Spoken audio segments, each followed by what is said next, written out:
Father, we thank and praise you for this wonderful time and opportunity you have given us that we can be of service to you and our country and our people.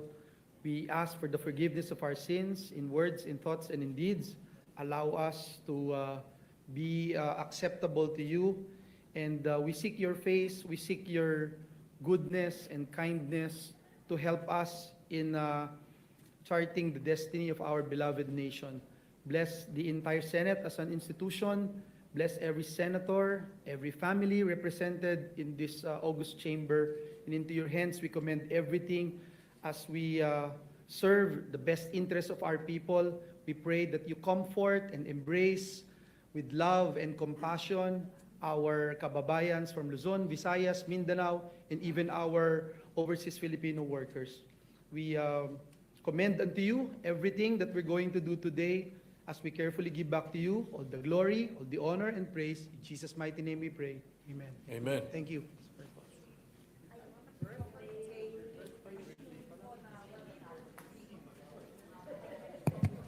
Bilang? 15. 15. The Secretary, please call the roll. Roll call of members.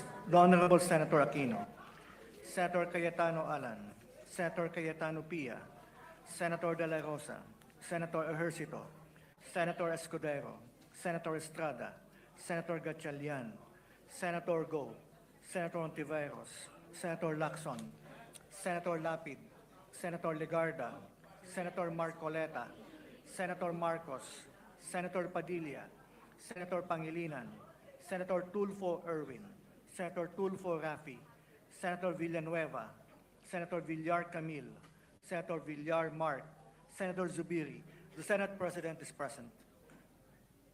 With 18 senators present, the chair declares the presence of a quorum. Majority Leader. Thank you very much, Mr. President. Mr. President, before we resume our agenda today, we'd just like to greet, for the record, our super ate of the Senate, no other than Senator Amy Marcos. A happy birthday. May I ask a minute suspension so we can greet her? Session is suspended. Wishing Senator Amy Marcos a very happy birthday.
Session is resumed. Thank you, Mr. President. We also would like to greet our distinguished colleague, our Minority Floor Leader, Senator Alan Cayetano. Yes, happy birthday to Senator Alan Cayetano, the Minority Leader. Yes, sir. And of course, we have a long week next week, so we are open to free lunch or dinner by the birthday celebrants. Of course, Mr. President, I'd like to move to that we dispense the reading of the journal of the 28th session, Tuesday, November 11, 2025, and consider the same as approved. Any objection? Hearing none. The motion is approved, the journal is approved. Before we take up the reference of business, we'd just like to greet in the gallery, Mr. President, our guests, officials of J.H. Ceriles State College, headed by President Edgardo Rosales, is here with us today, as well as these are guests of Senator Bamakino, Sir Edu Manzano, Mark Escueta of River Maya, Mark Lakay, and the representatives of the National Educado of One Tahanan Party List, Mr. President. You're here with us today. Welcome to the Senate, to our distinguished guests. Thank you. Thank you, Mr. President. Mr. President, I move that we proceed with the reference of business. Secretary will proceed with the reference of business. Message from the House of Representatives, letter from the House informing the Senate that on 13 October 2025, it passed the following House bills in which it requests the concurrence of the Senate. House number 4744, an act establishing the private basic education voucher program, providing for the creation of the Bureau of Private Education and appropriating funds therefore, repealing sections 2, 3, 4, 3, 5, 6, 7, 12, 14, and 15 of RA 8545, the Expanded Government Assistance to Students and Teachers in Private Education Act, which amended RA 6728, the Government Assistance to Students and Teachers in Private Education Act. Referred to the Committees on Basic Education, Ways and Means, and Finance. House number 4745, an act constitutionalizing the public basic education schools in geographically isolated and disadvantaged and conflict-affected areas, providing access roads leading to last-mile schools and appropriating funds therefore. Referred to the Committees on Basic Education and Finance. House number 4746, an act granting Bohol Light Company, Inc. a franchise to construct, install, establish, operate, own, manage, and maintain a distribution system for the conveyance of electric power to the end users in the city of Tagbilaran, province of Bohol, and ensuring the continuous and uninterrupted supply of electricity in the franchise area. Referred to the Committee on Public Services. House number 4757, an act providing for the development of sustainable cities and communities in the country.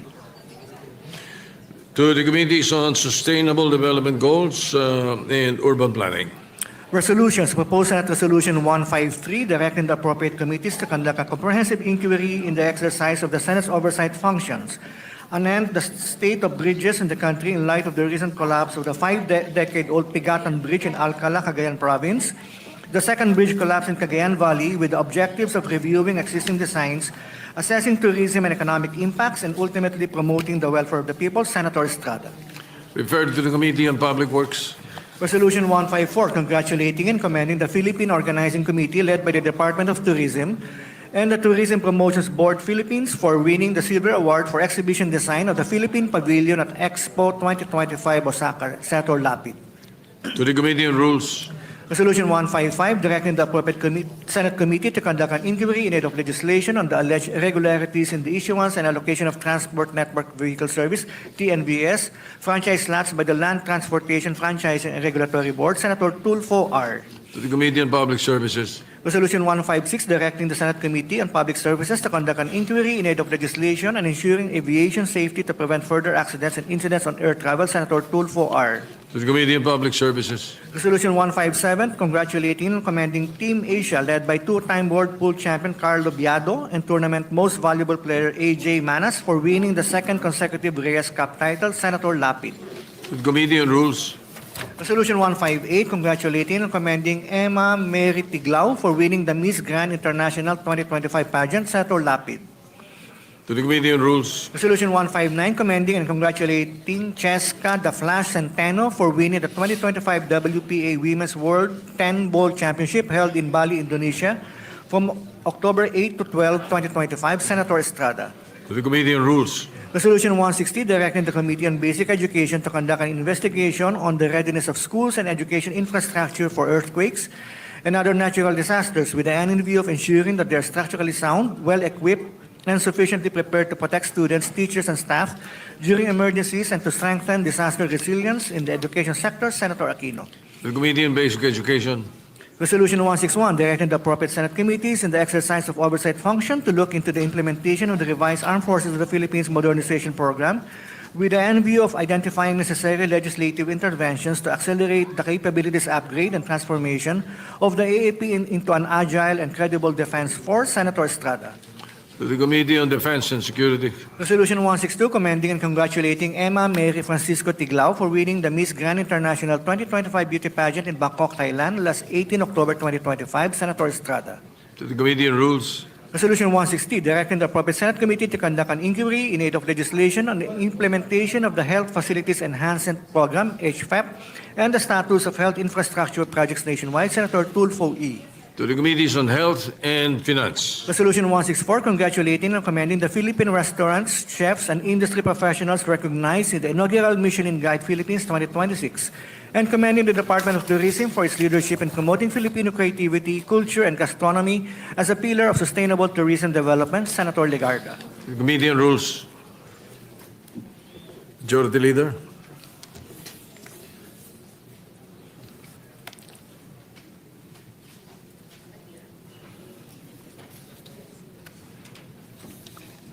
Thank you, Mr. President. Mr. President, while we're waiting the other committee reports to come in for sponsorship before the budget, I believe the good sponsor for the budget, Chairman Sherwin Gatchalian, will sponsor his a bit later as he's still finalizing all the amendments to the committee report. We'd like to consider Senate Bill number 1483 under committee report number 7, Mr. President. Any objection? Hearing none, consideration is in order. This is the act extending the duration of the Second Congressional Commission on Education, amending for its purpose Republic Act 11899. The sponsor of the said measure is Senator Lauren Legarda. May we recognize the sponsor? Senator Lauren Legarda is recognized to sponsor the measure.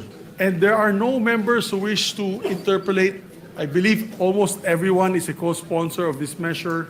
They all know the importance of education, Mr. President. Therefore, if there's no other member who manifests to interpolate, move to close the period of interpolation. Any objection? With the support of the minority also. There being none, the period of interpolation is closed.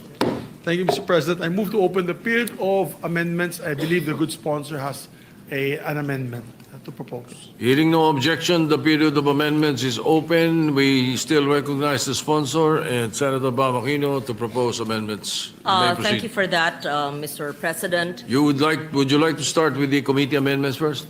I would introduce my individual amendment to the measure, and I would welcome Senator Aquino's individual amendment as well. May we... Kopya, Bill.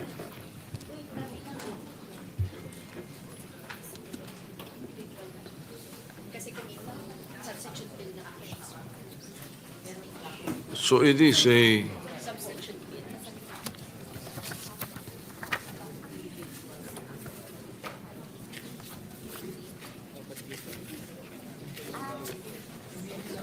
Ano? Ito. 1483. All right. Yes, so this being a substitute bill, therefore we proceed with the individual amendments, and there are no Yes. committee amendments. The committee amendments stands as it is. Yes, You may Mr. proceed, President. Senator Legarda, unless there are anterior amendments. Go ahead. I would welcome the individual amendment of Senator Bamakino. Yes, Mr. Would you like to start with him? Yes. All right, Senator Aquino, go ahead. Thank you, Mr. President. Mr. President, earlier we had an EDCOM meeting regarding the 10-year education plan. And in one of the main areas of discussion was the feeding program. And lumalabas po na yung feeding program hindi lang sa mga eskwelahan, kung hindi pati rin sa mga daycare center. At yung nangangasiwa po doon ay DSWD. And that's the premise of my amendment, Mr. President. And the lady from Antique has said that she would accept this amendment. So on section 2, page 3, line 2. Page 3, line 2. Yes, Mr. President. Sid. I move to include DSWD, comma, DOH after DepEd, comma. Yes, the amendment is accepted. Thank you. After CHED. Or after check. Yes, so it will read closely with DepEd, CHED, DSWD, DOH, and TESDA, comma. Yes, Mr. President. And what does the sponsor say? Yes, we accept. Any objection? Hearing none, accepted. Thank you, Mr. President. We thank Senator Aquino for this. May I introduce, Mr. President, my proposed individual amendments on page 1, line 13. Delete entire text in paragraph G, rephrase it to read as follows. Provide strategic direction in the development of policy reforms related to the alignment of curricula, pedagogies, and assessment systems with globally recognized benchmarks and utilization of measurable learning Replace the outcomes to ensure that the quality of Philippine education, both public and private, meets international standards. Semicolon. Therefore, removing the entire letter G and replacing it with that. Yes, Mr. President. Any objection? Hearing none, accepted. Thank you. On page I mean, 2, approved. line 6, paragraph H, delete the phrase determine end. In lieu thereof, insert the phrase develop long-term and sustainable solutions to. Paragraph H shall now be read as follows.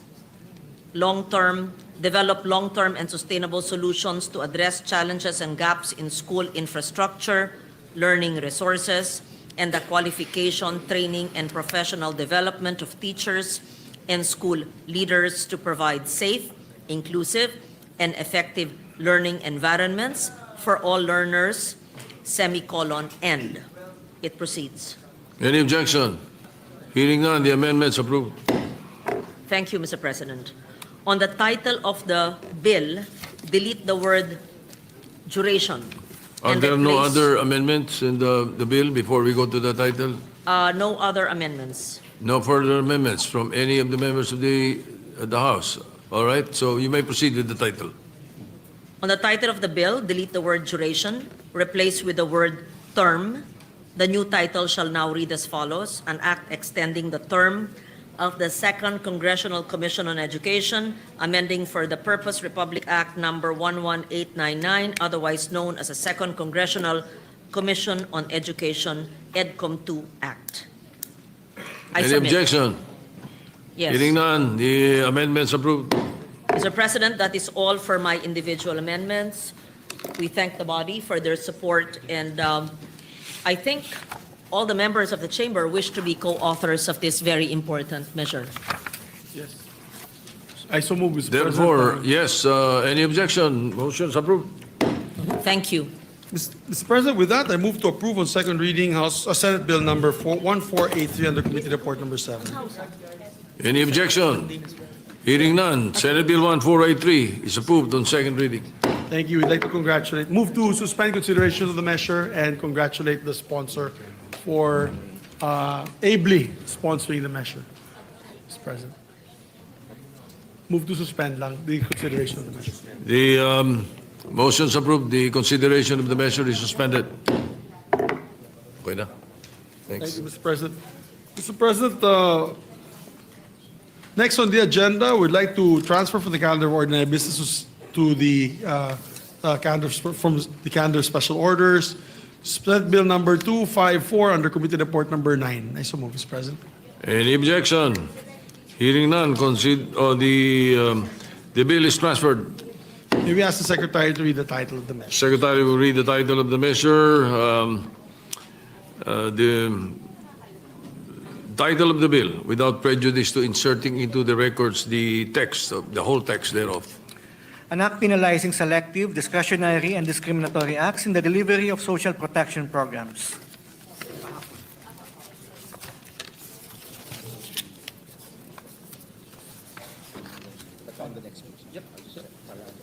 Thank you, Mr. President.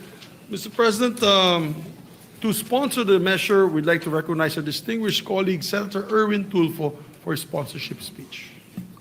Senator Erwin Tulfo is recognized to sponsor the measure. Thank you, Mr. President. Thank you, Majority Leader.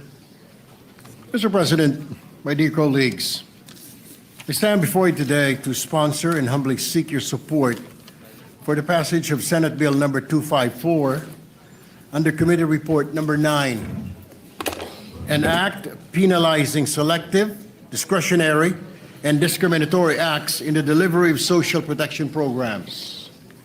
This is a measure that seeks to uphold one of the most fundamental values enshrined in our Constitution: equal access to government services, especially for the poor, the marginalized, and the most vulnerable in our society. Social protection programs, Mr. President, such as financial assistance, medical assistance, livelihood programs, and other relief assistance programs are lifelines for millions of Filipino families. And yet, time and time again, we hear reports and see evidence of these services being treated as political tool, Mr. President. In times of crises, bagyo, baha, pandemya, lindol, aid is supposed to come quickly, fairly, and without bias. But instead, Mr. President, my dear colleagues, we've seen disturbing patterns. Tanging mga taga-suporta lamang ng ilang politiko ang nakakatanggap ng ayuda. May mga pangalan na sinasadyang tanggalin sa listahan ng mga benepisyaryo dahil sa politikal na dahilan. O ang pamimigay ng ayuda ay nakabase sa pagiging kaalyado sa partido o sa personal na koneksyon.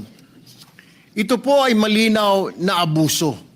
At ito rin ay isang anyo ng pamumulitika sa gitna ng kahirapan at kalamidad. Something that has no place in a government that calls itself democratic and just. These acts, Mr. President, betray the principles of public service and deepen inequality in our society. Hindi po dapat ginagawang personalan o palakasan system ang pagbibigay ng tulong mula sa pamahalaan. Public assistance must be needs-based, fair, and impartial. Layunin po ng panukalang ito na siguraduhin walang Pilipino ang naiiwan at walang kapangyarihan na inaabuso. It doesn't matter kung ano ang kulay mo. Kung ikaw ay pula nung halalan, ang nanalo ay berde, dapat meron ka ring ayuda dahil kinakailangan mo. Kung ikaw ay puti, ang nanalo ay itim, dapat mabigyan ka rin ng ayuda o ng tulong ng pamahalaan because public service doesn't have color, Mr. President. Dapat wala pong kulay ang pagtulong. This proposed measure seeks to penalize selective, discretionary, and discriminatory implementation of social protection programs. Saklaw po ng panukalang batas na ito ang lahat ng kawani ng gobyerno na may tungkulin o partisipasyon sa pamamahagi ng ayuda o serbisyong panlipunan. Malinaw po na ipinagbabawal ng ating panukalang batas ang mga sumusunod. Una, ang pamamahagi ng tulong mula sa gobyerno sa mga hindi kwalipikadong benepisyaryo. Ikalawa, ang pagbibigay ng prioridad sa kanilang mga kamag-anak o ang pag-uutos sa iba na gawin ang ganito. At ikatlo, ang sadyang pagtatanggal o hindi pagsasama ng mga kwalipikadong benepisyaryo sa pagtanggap ng ayuda mula sa kanilang mga lokal na pamahalaan o ahensya ng gobyerno. Upang matiyak naman po ang pananagutan, ipinapataw ng panukalang batas na ito ang pagkakakulong ng hindi bababa sa 1 taon, ngunit hindi higit sa 6 na taon at habang buhay na diskwalifikasyon sa paghawak ng anumang posisyon sa pamahalaan. Ang layunin po ng panukalang batas na ito ay simple lang: wakasan ang pamumulitika sa pagbibigay ng ayuda, Ginoong Pangulo. Hindi po ito makatarungan at higit sa lahat, hindi po ito makatao. When we allow politics, Mr. President, to sip into the distribution of social support, we distort the very purpose of government, which is to serve all, not just a few of chosen few. Let us build a culture of fairness, accountability, and dignity in governance. I humbly urge my colleagues to support the immediate passage of this measure to ensure that every Filipino, regardless of political color, race, or religion, is given the support they need when they needed it most. Maraming salamat po, Ginoong Pangulo. Thank you very much, Thank you. Mr. President. Majority Leader, yes. Mr. President, to allow our colleagues to study this further, unless there are other co-sponsors, I move to suspend consideration of the measure. Any objection? Hearing na, Senator Padilla, raising your Oh, my hand. apologies, it's not he, yes. Senator Robin Padilla is recognized. Robin Hood Padilla. Before we act on the motion. Maraming salamat po. Maraming salamat po, Ginoong Pangulo, at sa ating pinunong mayurya. Assalamualaikum. Magandang araw po. At sa lahat po ng ating kagalang-galang kasama sa Senado. Ako po ay tumatayo ngayon upang buong puso po akong maging co-sponsor ng Senate Bill number 254 sa ilalim ng Committee Report number 9. Alam niyo po mga kababayan, ako po ay masyadong apektado nito mga nakaraang araw sapagkat halos lahat po ng sakuna ay nandoon po tayo at personal po tayong dumalo sa kalagayan ng ating mga kababayan. At napansin po natin talaga na meron po talagang napakasamang sistema sa atin ng politika. Na kapag usapin na po ng politika, namimili na po tayo kung sino ang bibigyan, kung sino hindi bibigyan. Hindi po talaga makatarungan. Kaya ako po ay sumusuporta sa panukala na ito sapagkat kailangan po natin ito. Hindi naman po tayo kailangan ng magpaliwanag pa dito dahil nung nakaraan lamang pong kampanyahan, umulan ng ayuda sa napakaraming lugar. Pero nung dumating po ang bagyo at baha, hindi po natin makita kung nasaan yung mga ayuda na yan. Kaya po sana, mga mahal kong kasama, pabilisin po natin itong panukala na ito upang managot ang mga politiko na ginagamit pong kasangkapan, ginagamit na kapangyarihan, at ginagamit po nilang weapon nito para po takutin yung ating mga kababayan at pahirapan pa. Yun lamang po, maraming salamat po sa inyong lahat. Thank you. Majority Leader. Thank you, Mr. President. With that, I move to suspend consideration of the measure. Hearing no objection, the consideration of the measure is suspended. Yes, we'd just like to also put on record, Senator Christopher Go would like to be made the co-sponsor of this measure, and the sponsorship speech will be inserted into the record for Senate Bill number 254. So inserted into the records. Thank you, Mr. President. Mr. President, I believe for the other sponsorship, we'll need an additional reference of business. Is it ready to the Secretariat? Anything? May I ask for a minute suspension, Mr. President? Do we get the additional reference of Yes, I understand that the committee reports are being filed as we speak, so Yes, sir. you wish a suspension. Yes, Any sir. objection? Hearing none. Session is suspended.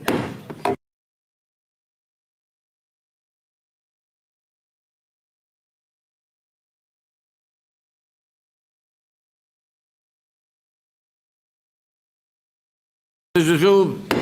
Thank you, Mr. President. Majority Leader. I move that we proceed with the reference of business.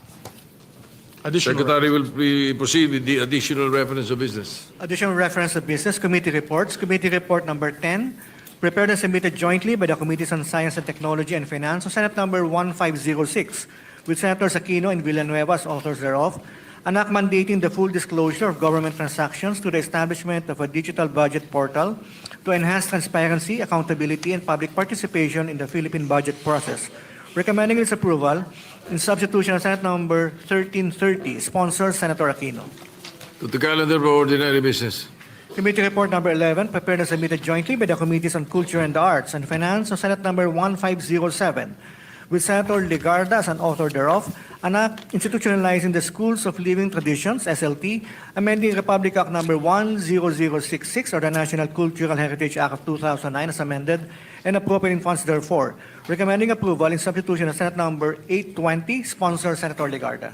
To the calendar for ordinary business. Majority Thank you, Leader. Mr. President. Mr. President, I move that we transfer from the calendar of ordinary business to special orders. Committee report number 10 under Senate Bill number 1506. Any objection? Hearing none, so transferred. we ask the Secretary, Mr. President, to... Secretary will read the title of the measure and directed to, without of course prejudice, to inserting into the records the whole text of the measure. Go ahead. An act mandating the full disclosure of government transactions to the establishment of a digital budget portal to enhance transparency, accountability, and public participation in the Philippine budget process. Mr. President, to sponsor the measure, may we recognize our distinguished colleague, no other than Senator Bam Aquino, Mr. President. Senator Bam Aquino is recognized to sponsor the measure. Maraming salamat, Mr. President, Mr. Majority Leader, mga kasama. Mr. President, mga kababayan at kapwa ko Pilipino, magandang hapon po. The Committee on Science and Technology is pleased to present Senate Bill 1506 under Committee Report Number 10, otherwise known as an act mandating the full disclosure of government transactions through the establishment of a digital budget portal to enhance transparency, accountability, and public participation in the Philippine budget process, also known as the Citizens Access and Disclosure of Expenditures for National Accountability Act or the Cadena Act. Nais din po natin pasalamatan ang maraming sumuporta sa pagbuo ng ating panukalang batas. Nasa halos 250 po ang nakausap po natin mula sa government agencies kasama ang DBM, DICT, DOF, DOJ, DOST, SEC at BSP, kasama po ang mga private sector groups, businesses, tech groups, startups at marami pang iba. Kasama na rin po yung mga individual na nag-email at nakipag-ugnayan po sa amin. Pagkatapos po ng mga hearing, technical working group, roundtable discussion at konsultasyon sa mga eksperto mula sa gobyerno, pribadong grupo at NGO, naging Cadena Act na po ang Blockchain the Budget Bill. We rise today to sponsor this bill at a time when public trust is at an all-time low and allegations of corruption are at an all-time high. Kahapon po, pinag-usapan natin ang classroom gap na 165,000 at ang 22 lang na classroom na naitayo ng DPWH. Taon-taon na lang pong naghihirap ang mga Pilipino dahil taon-taong ding nararamdaman ng ating mga kababayan ang epekto ng substandard, unfinished at ghost project. Tuwing hinahagupit po ng bagyo at habagat, binibigyan diin po ng mga baha ang pagkukulang na dulot ng korupsyon. Kaya po nung Hulyo, isa po tayo sa mga unang nanawagan na imbestigahan ang flood control project. At sabi ko nga po, hindi na to flood control, flood out of control na po yun nangyayari. At ngayon, nais ko pong ulitin, ang nabulatlat na issue ng flood control ay kung gaano kalalim at kalawak ang pagkabulok ng mga sistema ng ating gobyerno at kung paano ginagawang normal ang korupsyon. Ang mahalaga at kakaiba po sa nangyari at naging papel ng taong bayan, sila po mismo ang naging investigador. Sila po yung naglantad ng iba't ibang mga bagay na naging viral sa social media. At kung hindi po nagsariling kusa ang mga Pilipino, hindi siguro natin malalaman kung gaano kalala ang problemang ito.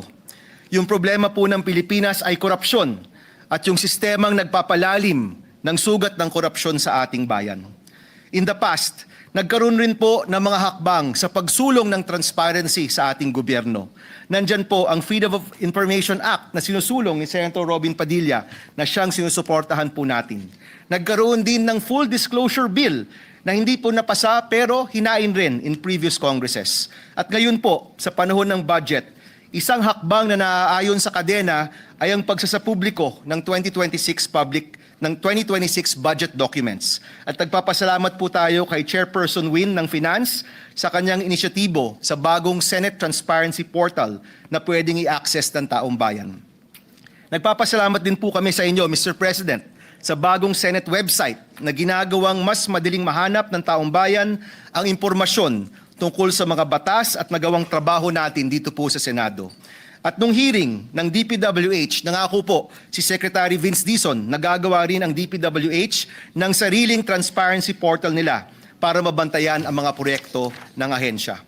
Importante po ang mga hakbang na ito dahil alam po natin na ang transparency ang pinakamalakas sa sandata laban sa korupsyon. Sabi nga po, sunlight is the best disinfectant.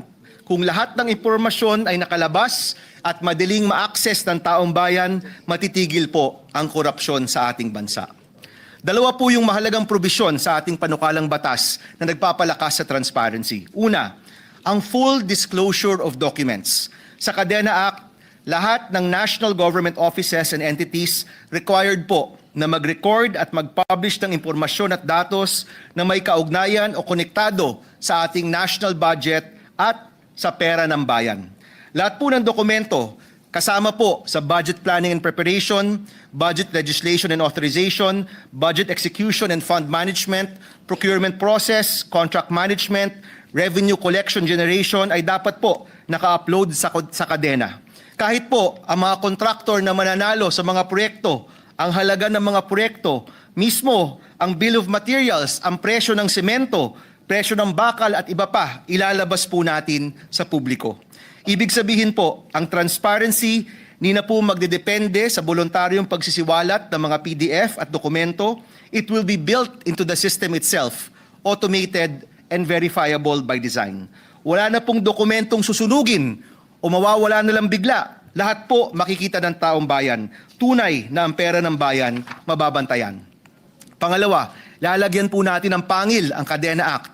Kung may mga dokumento na hindi po ipapublish ng ahensya sa kanilang website o sa Kadena platform sa loob ng 7 araw, meron pong administrative penalty.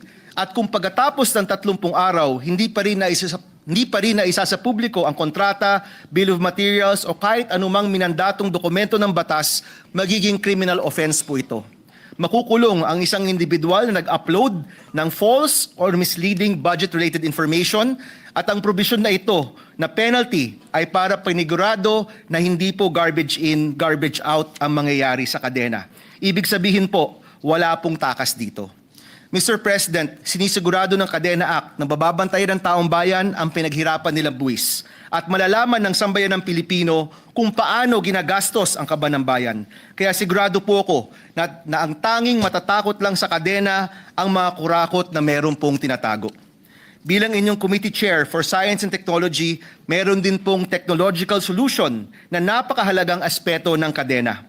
Meron po tayong 5 katangian o standards para sa teknolohiyang gagamitin ng Kadena Act.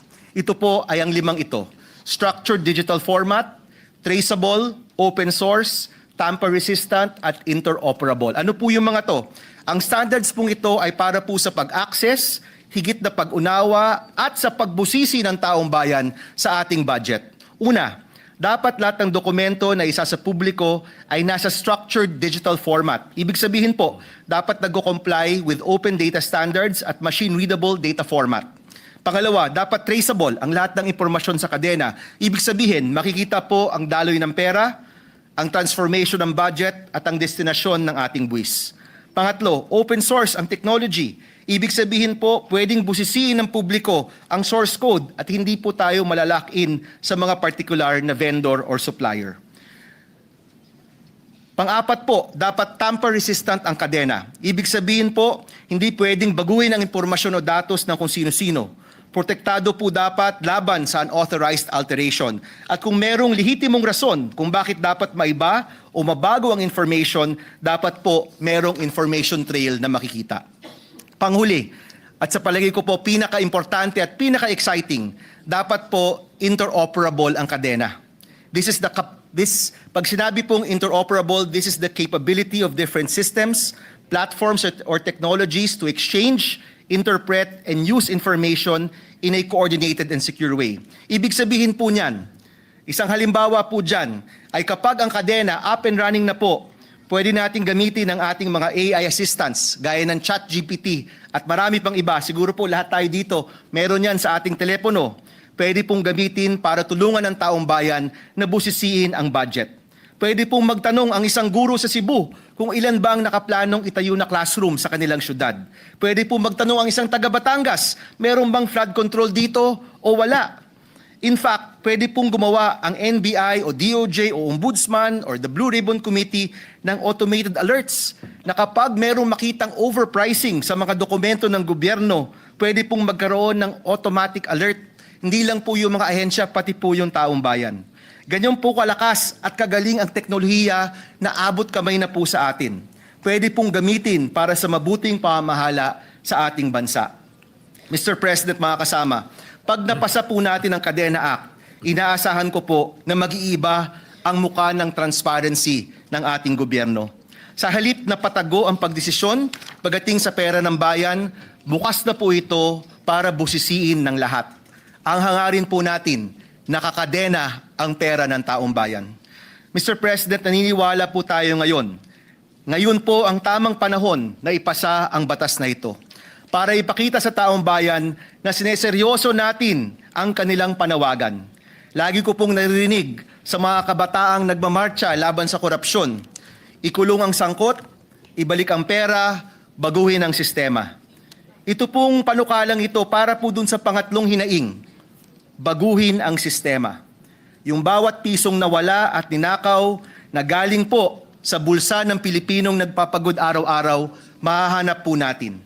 Dahil pera po ito ng pamilyang gutom at tinatangay ng baha at ng mga batang walang silid-aralan, ng mga nagsusumikap sa kakarampot na sahod at ng mga Pilipinong naghahangad lang ng Pilipinas na hindi sila nakawan kung hindi ipaglaban. Ito po ang pera ng taong bayan na kailangan pong pangalagaan. Ipasa po natin ang Kadena Act. Gumawa po tayo ng bagong sistema na mababantayan ang pera ng bayan. Pera na pinagkitiwala po sa atin ang gobyerno ng taong bayan. Muli po, Mr. President, nananawagan po tayo. Sana po masuportahan natin ang Kadena Act. Ito po'y tugon sa hinaing ng taong bayan ngayon, isang paraan kung saan maibibigay po natin ang hinahanap ng taong bayan. Transparency pagdating sa pera ng bayan, makikita hanggang pisong ginagamit ng ating gobyerno. For transparency, accountability, and a government that Filipinos can finally trust, Mr. President, suportahan natin ang Kadena Act. Maraming salamat, Mr. President, at maraming salamat po sa mga kababayan po natin at sa mga kasama po dito. Thank you Yes, po. Your Honor, Senator Aquino, I will be honored to be a co-author or a co-sponsor of the measure. Thank you, Mr. President. Same with Senator Pangilinan. I'd also like to thank Senator Pangilinan, Senator Villanueva, who's already expressed his intention to be co-author, Senator Jinggoy, Senator JV, and Senator Go, and I think Senator Robin as well, and Senator Tulfo. Maraming salamat, Mr. President. Thank you. All right, Senator Jack Sparrow, you are recognized. Yes, Mr. President, Senator Robin Hood Padilla would like to co-sponsor the measure. I move that he be recognized. Senator Robin Padilla is recognized. Maraming salamat po, Ginoong Pangulo, at sa ating pinunong mayurya. Assalamualaikum warahmatullahi wabarakatuh. Magandang araw po uli. Ako po ay tumatayo ngayon upang ipahayag po ang aking pakikibaka, matikas, maalab na kagustuhan na maging co-sponsor ng panukalang batas na isinusulong ng aking kaibigan, Senator Bam Aquino. Ang Senate Bill number 1506 sa ilalim ng Committee Report number 10, Kadena Act o Blockchain the Budget Act. Isang panukalang magtatayo ng digital budget portal na magbubukas sa buong bayan ng lahat ng transaksyon ng gobyerno. Ginoong Pangulo, matagal na pong hinaing ng sambayanan ang tanong, saan ba napupunta ang pera ng bayan? Ilang dekada na po tayong nabubuhay sa kakulangan ng datos at katiyakan. Sa pamamagitan po ng kadena, makikita at masusundan ng bawat Pilipino ang bawat galaw ng pondo ng gobyerno. Nakalag, may petsa at may pirma at hindi basta-basta mababago o mapagsisinungalingan. Alam nating lahat na isa sa pinakamalaking suliranin ng ating bansa ay ang kultura ng pagiging reactionary. Madalas kumikilos lamang tayo kapag may problema na sa ekonomiya, sa seguridad o sa pamahalaan. Kaya po tayo ay nahuhuli sa mga bansa. Panahon na upang maging proactive po ang gobyerno at isang paraan ay ang digital transformation. Hindi na sapat ang papel at lumang sistema. Dapat na nating yakapin ang technology upang buwagin ang tinatawag ng ilan na profesionalismo sa korupsyon. Ang tanging paraan para matapos ay ang paggamit ng makabagong sistema na tapat, malinaw at maaaring suriin ng mamamayan. Tunay ngang naaangkop ang pangalan ng batas na ito. Citizens Access and Disclosure of Expenditures for National Accountability Act o KADENA, na kumakatawan sa kadena ng datos na nag-uugnay sa bawat dokumento, resibo at proyekto upang hindi maputol ang kwento ng pera ng bayan. Ang kadenang ito ay magdurugtong din sa pamahalaan at mamamayan bilang bigkis ng pagtitiwala. Taong 2015 po, nung una po akong ma-expose sa blockchain bilang panlaban sa terorismo. Ito po ang ginamit ng maraming bansa upang mapuksa ang mga terorista. Taong 2023 naman po nung ako ay maimbitahan sa isang blockchain forum kung saan aking nabanggit na ang hinaharap ng mundo ay digital, kaya't ang pamahalaan ay dapat maging digital. The world is going digital and our government should digitalize. Dapat tayong sumabay, hindi magpahuli. Ang technology gaya ng blockchain at open data systems ay makatutulong hindi lamang sa gobyerno, kundi pati sa maliliit na negosyo sa pamamagitan ng digital access. Nabibigyan natin ng patas na pagkakataon ang bawat Pilipino na makilahok sa ekonomiya ng mundo. Hindi na po dapat ito pagtalunan dahil ito po ay ginagamit na ng maraming bansa na gustong baguhin ang kanilang gobyerno at ang baguhin ang kanilang sistema. Kaya ako po ay buong puso pong sumusuporta sa KADENA Act ni Senator Bam Aquino at sa lahat po ng inisyatibong nagtutulak ng malinis, makabago at bukas na pamahalaan. Maraming salamat po. Majority Leader. Yes, Mr. President, Senator Joel Villanueva is seeking the floor for a manifestation and to co-sponsor the measure. I move that to be recognized. Senator Joel Villanueva is recognized. Thank you, Mr. President. Thank you, Majority Leader. Mr. President, esteemed colleagues, it is my honor and privilege to co-sponsor Senate Bill number 1506 under Committee Report number 10, or the Citizen Access and Disclosure of Expenditures for National Accountability, or KADENA Act. We thank our distinguished colleague, our friend, brother, sponsor, the hardworking chairperson of the Committee on Science and Technology, Senator Bam Aquino, for this landmark piece of legislation, which is a bold step, Mr. President, towards ensuring transparency, accountability, and public participation in the management of our nation's resources.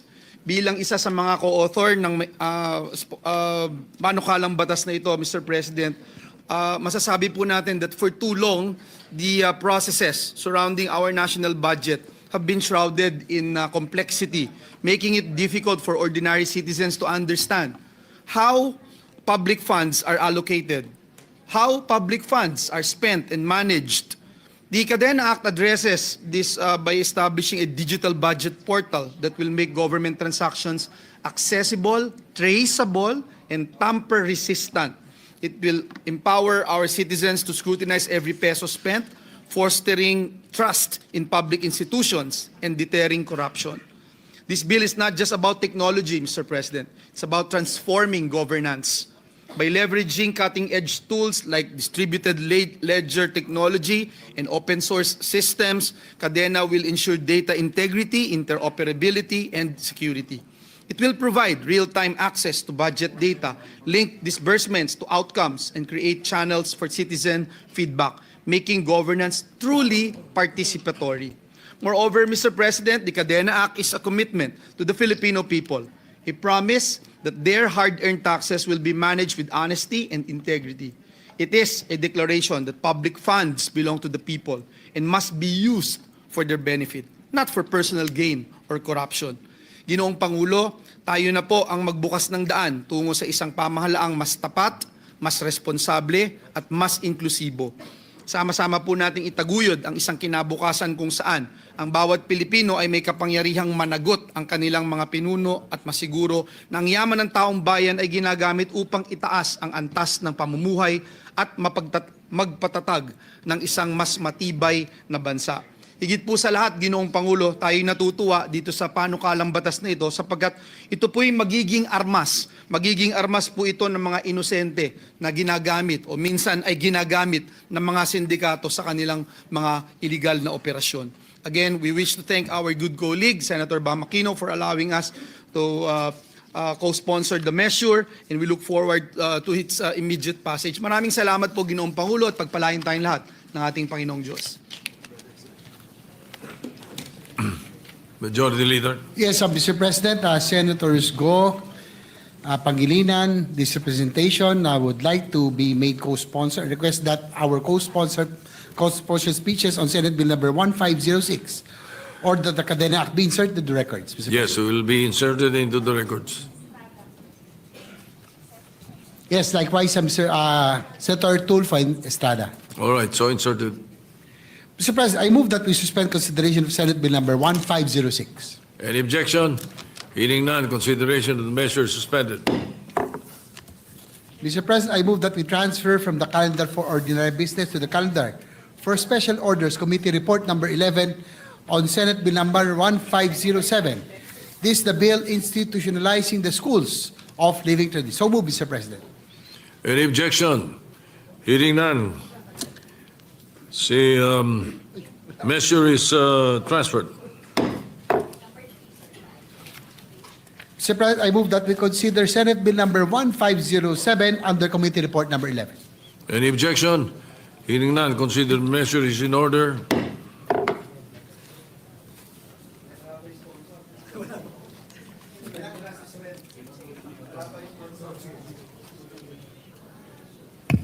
Break muna. Minute suspension, Mr. President. Session is suspended for 1 Senate minute.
We'll ask the Secretary to read the measure. The Secretary will read the title of the measure without prejudice to inserting into the records the whole text. An act institutionalizing the Schools of Living Traditions, SLT, amending Republic Act number 10066 or the National Cultural Heritage Act of 2009 as amended and appropriating funds therefore. I move that we recognize the sponsor, Senator Lauren Legarda, the chairperson of the Committee on Culture and the Arts. So move, Mr. President. Senator Lauren Legarda is recognized to sponsor the measure. Thank you, Mr. President. Distinguished colleagues, our nation's soul is intricately woven through songs, stories, designs, and crafts.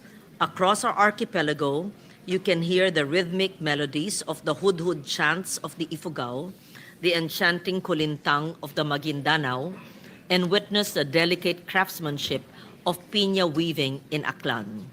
Each rhythm, each pattern carries the living memory of our ancestors, an enduring expression of our identity, our resilience, and our collective spirit. Today, I have the honor of sponsoring a measure that seeks to ensure these vibrant traditions do not merely survive, but thrive and evolve, an act institutionalizing the Schools of Living Traditions, SLT, amending Republic Act number 10066 or the National Cultural Heritage Act of 2009, as amended, and appropriating funds therefore. In 2021, the Schools of Living Traditions was inscribed in the UNESCO Register of Good Safeguarding Practices, recognizing its community-driven approach to safeguarding intangible cultural heritage. The Philippines is home to 222 indigenous cultural communities comprising 124 major groups and 98 subgroups representing more than 14 million indigenous peoples across Luzon, Visayas, and Mindanao.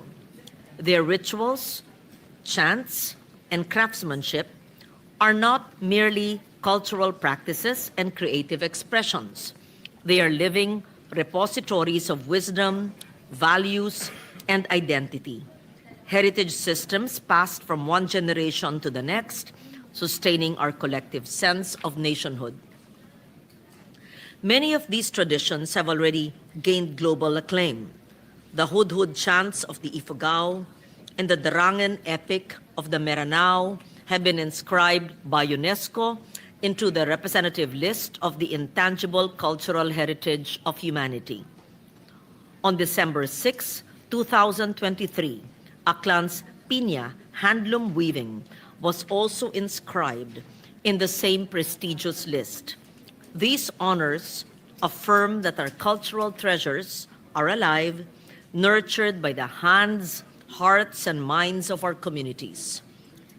Yet, Mr. President, despite these remarkable achievements, the continuity of many living traditions remains fragile. Rapid modernization, the decline of intergenerational learning, limited institutional support for community-based education, and the absence of a permanent structure threaten their survival. Since the 1990s, we have steadfastly supported the National Commission for Culture and the Arts and its pioneering work through the Schools of Living Traditions. However, these initiatives have primarily operated through grants without a stable, long-term budgetary framework. This bill seeks to fill that critical gap.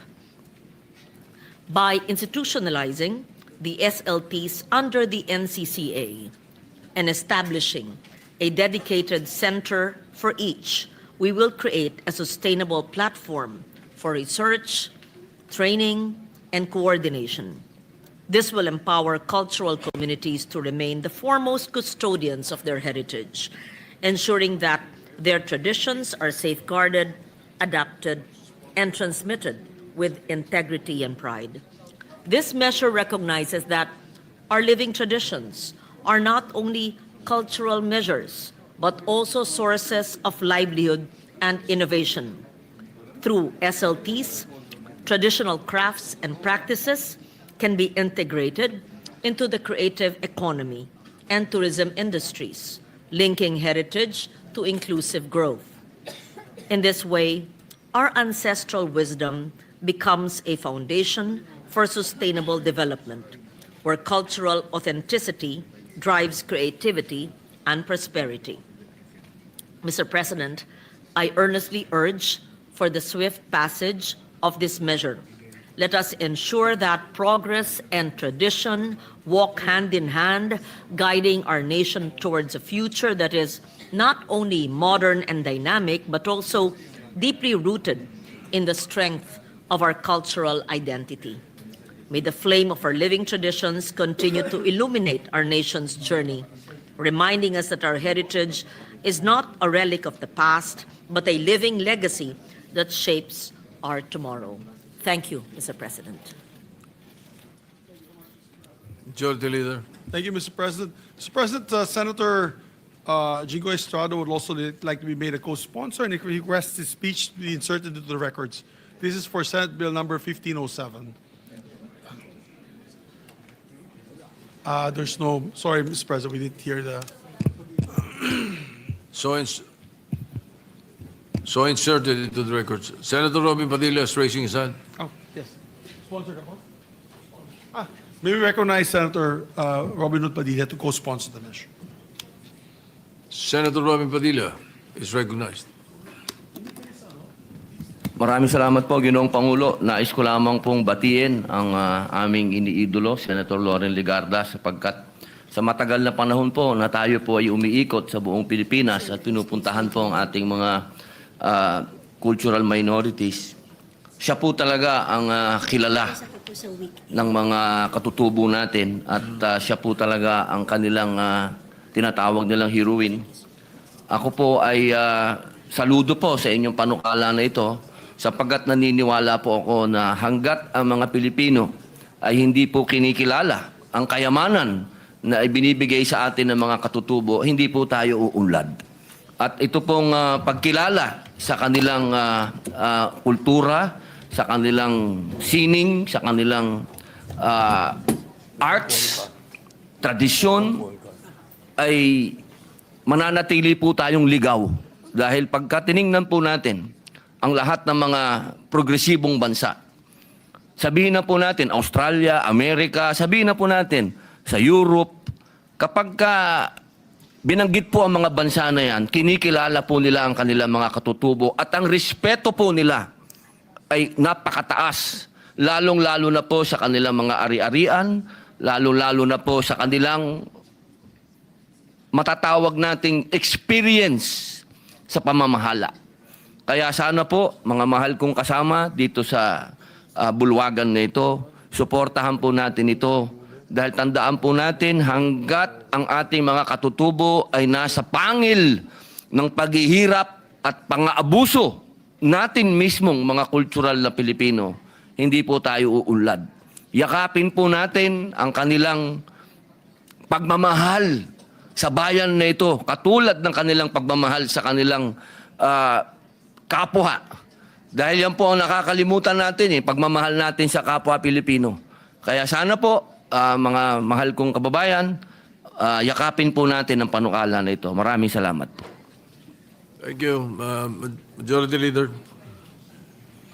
Maraming salamat, Mr. President, to our distinguished colleague, Senator Robin Hood Padilla. With that, Mr. President, I move to suspend consideration of the measure to allow our colleagues to study the measure further. Any objection? Hearing none, consideration of the measure is suspended. While we are awaiting several bills, Your Honor, to be filed with the bills and index and subsequently be read for official business, may we ask for a minute suspension, Mr. President? Session suspended, Mr. What, a President. Senate minute or real One Senate suspension? minute, Mr. President. One Senate minute. Session is suspended.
Thank you, Mr. President.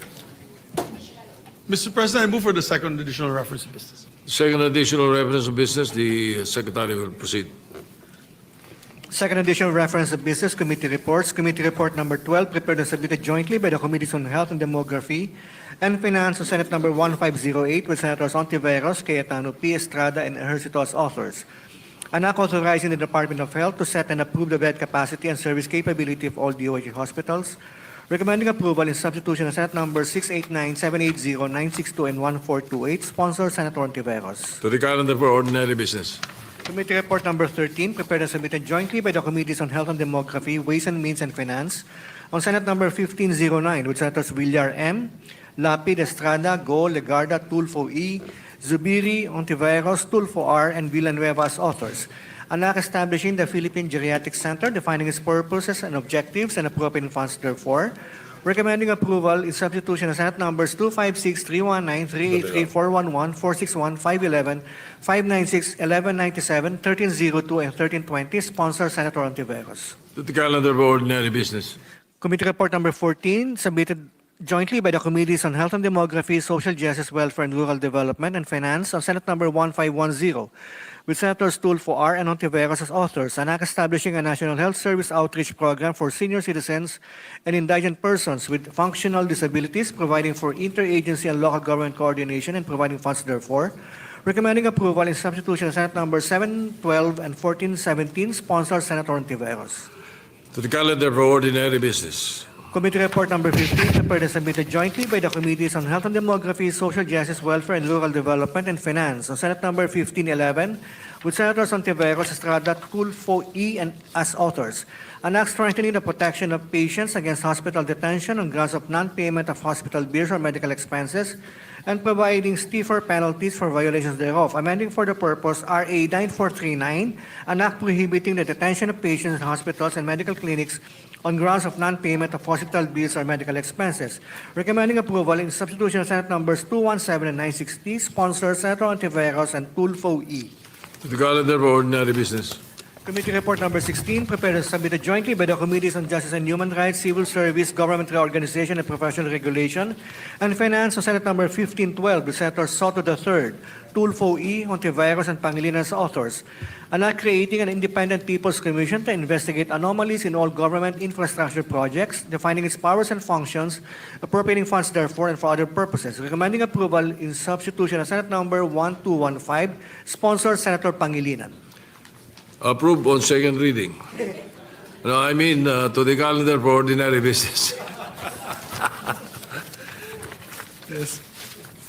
Mr. President, I move that we transfer from the calendar of ordinary business to special orders Senate Bill number 1509 under Committee Report number 13. I so move, Mr. President. Any objection? Hearing none, the motion is approved. So transferred. I move that we ask the Secretary to read the title of the measure, Mr. President. The Secretary is directed to read only the title of the bill without prejudice to inserting into the records the whole text thereof. An act establishing the Philippine Geriatric Center, defining its purposes and objectives, and appropriating funds therefore. Thank you, Mr. President. Mr. President, I move to recognize the sponsor, no less than our hardworking Deputy Majority Leader, Senator Risa Ontiveros, to sponsor the measure. Senator Risa Ontiveros is recognized to sponsor the measure. Salamat po, Mr. President. Mr. President, distinguished colleagues, magandang hapon sa inyong lahat. I rise to sponsor a measure that seeks to establish a tertiary specialty hospital for geriatric care under the direct control and supervision of the Department of Health, the Philippine Geriatric Center. Together with Senators Mark Villar, Lito Lapid, Jinggoy Estrada, Bongo, Loren Legarda, Erwin Tulfo, and Majority Leader Mig Zubiri, we recognize the urgent need to respond to the healthcare challenges of our senior citizens and the rapidly aging population of our country. While we celebrate increased longevity as a sign of progress in health and wellness, hindi po natin maikakailang habang humahaba ang buhay, posibleng dumarami rin ang ating mga karamdaman. High blood, diabetes, arthritis, dementia at iba pa. Many of our elders suffer quietly, often without access to proper care or support. Sa kasalukuyan, napakakaunti pa lang ng geriatricians, mga doktor na espesyalista sa pangangalaga ng nakatatanda. Wala ring sentro at espesyalistang ospital at programa na nakatuon sa kanila. That is why we need the Philippine Geriatric Center, a specialized hospital that will deliver affordable, quality, people-centered hospital care for senior citizens, promote integrated nationwide geriatric health services in partnership with DOH, LGUs, and other stakeholders, advance research on aging-related diseases, and translate findings into policy and specialized care. Provide consultancy and technical guidance to set standards in geriatric care across healthcare and residential facilities. Support the creation and maintenance of senior citizens' wards in government hospitals, and provide education and training in geriatric care for healthcare professionals, social workers, and community volunteers. Mr. President, this measure is not just about healthcare. It is about honoring our elders, ang ating lolo't lola who raised us, guided us, and kept our families close. It is about ensuring that they live longer, healthier lives with dignity and access to care. Through this bill, we aspire to celebrate old age with care. Para sa ating mga nakatatanda, ang Philippine Geriatric Center is more than a hospital. Ito ay haligi ng isang lipunang tunay na mapagkalinga. Maraming salamat po, Mr. President.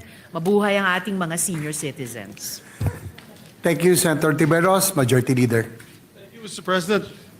Again, one of the happy bills that our good sponsor always passes. I'm sure this will be to the benefit of so many of our elderly members of the community. We'd like to also recognize to co-sponsor the measure, Senator Erwin Tulfo, Mr. President. Senator Erwin Tulfo is recognized to co-sponsor the measure. Thank you, Mr. President. Thank you, Majority Leader.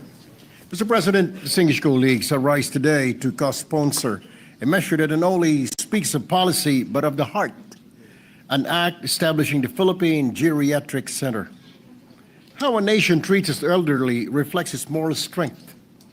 Our senior citizens deserve more than our gratitude. They deserve a health system that recognizes their unique needs and treats them with dignity. Ang mga bata po dito sa ating bayan, Ginoong Pangulo, may pediatrics hospital tulad po ng National Children's Hospital, ang Philippine Children's Medical Center. Ang mga kababaihan po may obstetrics at gynecology clinics at maternity centers. Nararapat din ang ating mga nakatatanda may geriatric center. Their bodies and minds change in ways that require special attention, and they deserve doctors trained to understand complexities of aging, from chronic diseases to cognitive and physical decline. The establishment of the Philippine Geriatric Center, Mr. President, goes beyond merely designating geriatric wards or units in hospitals. It envisions a national center of excellence, a premier institution for elder health that will, number one, provide specialized and integrated medical care. 2, train future geriatric specialists, nurses, and caregivers. 3, advance research on aging and age-related diseases. And 4, serve as a hub for policymaking and community outreach programs for the elderly. Mr. President, we have seen it all. Ang mga lolo't lola na nakapila ng mahaba sa ospital, hawak po ang reseta, umaasang matitignan ng espesyalista. Some endure pain in silence. Others give up treatment altogether because of cost, distance, or lack of specialists who truly understand the conditions. This measure seeks to change that story by bringing the right care closer to them. That is why we filed Senate Bill number 596 to bring medical care closer to every Filipino elderly. Our goal is to strengthen our healthcare system for the elderly by making it affordable, accessible, and sustainable. Opo, malaking tulong po ang senior discount sa mga gamot at pangunahing bilihin. Ngunit higit pa po roon, kailangan po nila ng mga pasilidad na akba sa kanilang kalagayang pangkalusugan. According to the Commission on Population and Development, by 2030, the Philippines will officially become an aging population. Mr. President, 2025 na po tayo, 5 taon na lamang po yun. And let's be honest, Mr. President, lahat po tayo ay tatanda. Kung susumahin, halos kalahati nga ata ng miyembro ng ating kapulungan ay senior na. So this measure is not just forward-looking, it's personally relevant. Malapit po sa aking puso ang mga nakatatanda. They once carried the nation on their shoulders. Sila ang nagkalinga, nagsumikap, at nag-aruga. Now it is our turn to carry them with respect and with love. Mr. President, this measure is an investment not just in health, but in humanity. I proudly co-sponsor this measure and urge my colleagues to support the same. Maraming salamat po, Ginoong Pangulo, at sa ating mga mahal na kasama. Thank you. Thank you, Senator Tulfo. Majority Leader. May we recognize Senator Robin Hood Padilla. Senator Robin Hood Padilla is recognized. Ginoong Pangulo, mga mahal kong kasama sa Senado, tumatayo po ako upang ipahayag ang aking pagnanais na maging co-sponsor ng panukalang pagtatatag ng Philippine Geriatric Center o Senate Bill No. 1509 sa ilalim ng Committee Report No. 13 na magiging isang tertiary specialty hospital para sa pangangalaga ng ating mga nakatatandang kababayan, mga senior citizens. Alam naman po lang lahat at hindi po ako naglihim ng aking mahal na ina ay sa kasalukuyang po ay may demensya at pinangangalagaan po ng 3 caregivers at 7 mga anak. Anumang panukala na nagbabalik ng dignidad sa ating mga nakatatanda, susuportahan ko po ito. Sila ang mga ugat ng ating lipunan, mga ilaw ng ating tahanan, ngunit madalas silang hindi napapansin. Unang napapabayaan at huling nabibigyan ng espesyal na pangangalaga. Ngayong 20th Congress, naghain din po ako ng panukala ang Senate Bill No. 20 ukol sa pagkakatatag ng nursing homes for senior citizens. Kaya malapit po talaga ang aking damdamin sa ating mga magulang, lolo at lola. Pinupuri ko po si Senator Risa Ontiveros at ako'y nagpapasalamat din po kay Senator Erwin Tulfo sa kanilang malasakit at inisyatiba sa ilalim ng panukalang ito. Maraming salamat po. Thank you, Senator Robin Hood Padilla. Majority Leader. Thank you, Mr. President. Mr. President, I too have a sponsorship speech to make. I also filed the measure. I'd just like to insert it for the records, or insert it into the records rather, to hasten the proceedings, Your Honor. So inserted. And also Senators Christopher Bongo, Senator Mark Villar, and Senator Jingo Estrada would like to also have their speeches inserted into the records. Well noted and inserted the records. Thank you, Mr. President.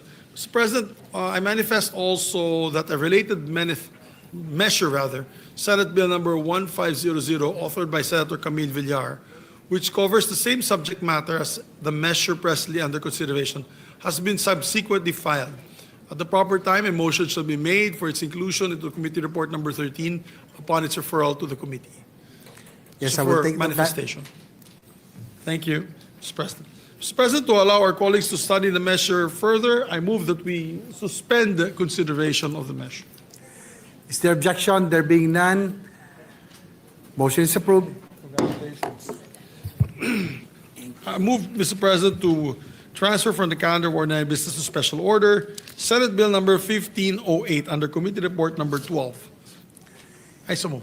Is there objection? There being none, so transferred. May we request the Secretary to read the title of the measure. Objection, hearing none, motion is approved. Consideration of Senate Bill number 1508 is now in order. The Secretary is directed to read only the title of the bill without prejudice to inserting into the record the whole text thereof. An act authorizing the Department of Health to set and approve the bed capacity and service capability of all DOH hospitals. Mr. President, I move that we recognize the sponsor, no other than our distinguished Deputy Majority Floor Leader, Senator Risa Ontiveros, to sponsor the measure. Our Deputy Majority Leader, Senator Risa Ontiveros, is recognized. Salamat po, Mr. President.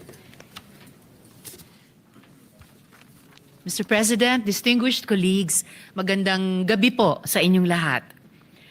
I rise today to sponsor a measure that is both urgent and transformative, the DOH Hospital Bed Capacity and Service Capability Rationalization Act. This bill addresses the long-standing challenges of our DOH hospitals and the regulatory bottlenecks that prevent them from meeting the needs of our people. The substitute bill, authored by this representation, together with Senators Pia Cayetano and Jinggoy Estrada, streamlines the approval process for increasing authorized bed capacities and hospital service capabilities. It also requires the DOH to regularly update and implement the Philippine Health Facility Development Plan, PHFDP, a living blueprint to guide modernization, optimize capital investments, and upgrade hospital facilities and equipment. The goal is simple and urgent: responsive, efficient, and quality hospital health care aligned with the actual needs of our population. Right now, DOH hospitals are under extreme strain. As of June 2025, mayroon lamang ang gobyerno na 60,395 hospital beds. At sa parehong taon, may naitalang 114,251 bed capacity gaps ang DOH based on its target of 2.7 beds per 1,000 population. The estimated bed increase for this year is 29,000. Increase for this year is 29,334. At inaasahang sa 2040, ang ating bed capacity gap, kapag hindi natugunan at naaksyonan, ay tataas mula 114,251 to 188,943 beds. And with a current occupancy rate of 136%, far above the recommended 80 to 85%, our government hospitals are naturally overcrowded, understaffed, and under-resourced. The consequences are clear: longer waiting times, delayed treatments, and limited emergency response capacity. As apex referral hospitals under the Universal Healthcare Act, these facilities are central to our healthcare provider networks. Yet, regulatory requirements, especially the need for legislation to increase capacity, delay critical expansions, sometimes for 21 months or even up to 3 years, leaving hospitals unable to meet the rising demand of our kababayan. Sa simpleng salita, ang kasalukuyang proseso ay mabagal at nakakasagabal sa pangangailangan ng ating mga ospital. Ang sakit, trauma, at emergency ay hindi naghihintay. Hindi pwede na ang batas ay laging nahuhuli sa pangangailangan para sa hospitalisasyon, para sa buhay at kalusugan. With the passage of this bill, we can fast-track modernization, align resources with actual demand, and strengthen compliance with universal health care. The PHFDP becomes a living guide, ensuring hospitals can respond efficiently to both everyday healthcare needs and emergencies. Mr. President, dear colleagues, this is not just about beds or equipment. It is about every Filipino, regardless of income, receiving timely, quality hospital care when it matters most. It is about a government that responds, adapts, and invests strategically in the health of its people. I appeal to my colleagues to support this measure, not just as a legislative priority, but as a moral imperative. para sa mas maayos, mas mabilis, at mas accessible na hospital care at serbisyo sa bawat Pilipino. Marami pong salamat, Mr. President. Thank you, Senator Tiveros. Majority Leader. We recognize Senator Erwin Tulfo, and after which Senator Robin Hood Padilla. Senator Erwin Tulfo is recognized. Thank you, Mr. President. Mr. President, my dear colleagues, I would like to manifest my support for Senate Bill number 1508. First of all, I would like to thank Senator Rizon Tiveros for sponsoring this important measure. Yehey, palakpakan po tayo nung inanunsyo po ng Pangulo. Zero billing nung pong last SONA. Napakaganda pong pakinggan, wala kang babayaran. Provided yan ay DOH hospital. Ibig pong sabihin, wala kang babayaran. Pag yung ospital na yan ay sa gobyerno, pinapatakbo ng Department of Health. Pero may problema po, Ginoong Pangulo. Kulang na kulang po ang mga kama sa mga DOH hospital. Pag may pasyente, isang mahirap po na pasyente magtutungo sa ospital, ang sasabihin, wait. Mag-aantay po. Anong sakit? Tatanungin muna. I'll give you an example. A niece of a friend of mine went to check in at the National Children's Hospital last week. Positive po sa dengue. Tinignan ho, hindi pa masyado malala, balik na lang ho kayo. May dengue. Bakit po? Puno po kami. That was the reason. Mr. President, I think it's high time that we really look into this problem. Yung sinasabi pong zero billing po sa government hospitals ay nagiging wala pong saysay because of the fact na lahat po, kahit ngayon pong oras na ito, magtungo ka sa isang government hospital, wala pong kama. Parang ika nga may kasabihang paasa.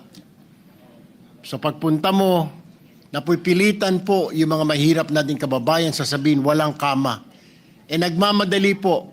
This is the reason why, Mr. President, nakaramihan sa mga kababayan natin na cannot afford ay pupunta po sa mga private hospitals tulad ng St. Luke's, Capital Medical Center, Cardinal Santos at iba pa. And they just worry about the payment after. Andiyan po pipila. Magtsatsaga pong pipila sa Department of Health para makakuha ng MAIP. Pipila pong maghapon magdamag sa DSWD para makakuha ng AIX. Pipila po sa opisina dyan sa labas po ng Senado para makakuha po ng guarantee letter sa ating mga mambabatas o sa Kongreso. Wala pong pambayad. Ang ibig ko pong sabihin, Mr. President, kulang na kulang po ang ating mga kama sa lahat po ng government hospitals. Therefore, Mr. President, it is high time that we grant the Department of Health the authority to adjust and approve the authorized bed capacities of our hospitals. The growing demand for health services calls for a more responsive and flexible system that can promptly address the needs of our Filipino people. Ito pong panukalang batas na ito ay para po sa kalusugan ng bawat Pilipino. Wala pong maiiwan, walang mapapabayaan. At the proper time, Mr. President, I will also be asking questions during the plenary deliberations, not to delay, but to seek clarifications. Maraming salamat po, Ginoong Pangulo. Magandang hapon po sa lahat. Maraming salamat, Senator Erwin Tulfo. Senator Robin Hood Padilla is recognized. Maraming salamat po, Ginoong Pangulo. Buong puso ko pong pinapahayag ang aking pagnanais na i-co-sponsor ang panukalang batas, Senate Bill number 1508, sa ilalim po ng Committee Report number 12, na nagbibigay sa Department of Health ng kapangyarihang magtakda at mag-aproba ng bed capacity at service capability ng ating mga DOH hospitals.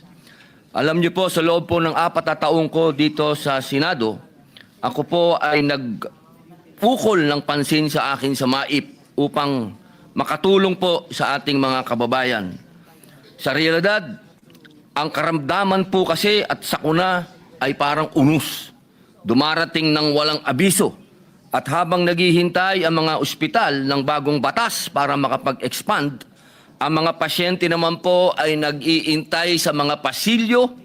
Minsan po, hindi na po naaabot ng tulong. Sila po ay inaabutan na ng pagkamatay. Kapag buhay ang nakataya, hindi pwedeng nakatali ang ating health system sa luma at matagal na proseso. Sa panukalang ito, binibigyan natin ng DOH ng kakayahang gumalaw ng mabilis, makatarungan at nakaayon sa pangangailangan ng panahon. Ito ang klase ng batas na nagliligtas, hindi nag-aantay. Ito po ay nakapaloob sa ating saligang batas na dapat po nating tinatayuan at pinaglalaban. Karapatan po ng ating mga kababayan ang health care. Muli, pinupuri ko po at pinasasalamatan ko po si Senator Risa Hontiveros at si Senator Erwin Tulfo at sa lahat po ng mga kasama ko dito, Senator Bongo, sa kanilang mga makataong advokasya. Buong dangal akong nakikisa at sumusuporta po sa panukalang ito. Maraming salamat. Maraming salamat, Senator Robin Hood Padilla, Majority Leader. Yes, thank you, Mr. President.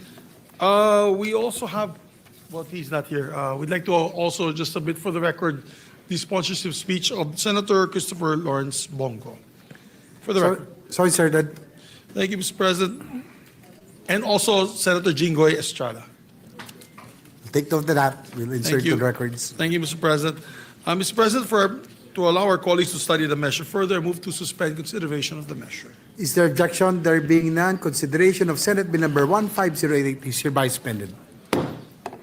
Mr. President, I move to transfer from the calendar of ordinary business to special orders, Senate Bill number 1512 under Committee Report number 16. So move, Mr. President. Is there objection? There being none, the motion is approved. We will ask the Secretary to read the title of the measure. An act creating an independent People's Commission to investigate anomalies in all government infrastructure projects, defining its powers and functions, appropriating funds therefore and for other purposes. Mr. President, I move that we recognize the very hardworking sponsor, no other than Senator Francis Kiko Pangilinan, to sponsor the measure. Senator Francis Kiko Pangilinan is recognized to sponsor the measure. Maraming salamat, Mr. President, distinguished Majority Leader, to our distinguished colleagues. I rise today to sponsor and co-author Senate Bill number 1512, principally introduced by our Senate President Vicente Soto III, co-authored by Senators Erwin Tulfo and Risa Hontiveros.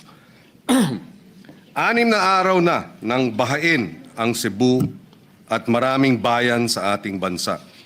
Dumating at umalis na ulit ang isa pang bagyo, ang Uwan.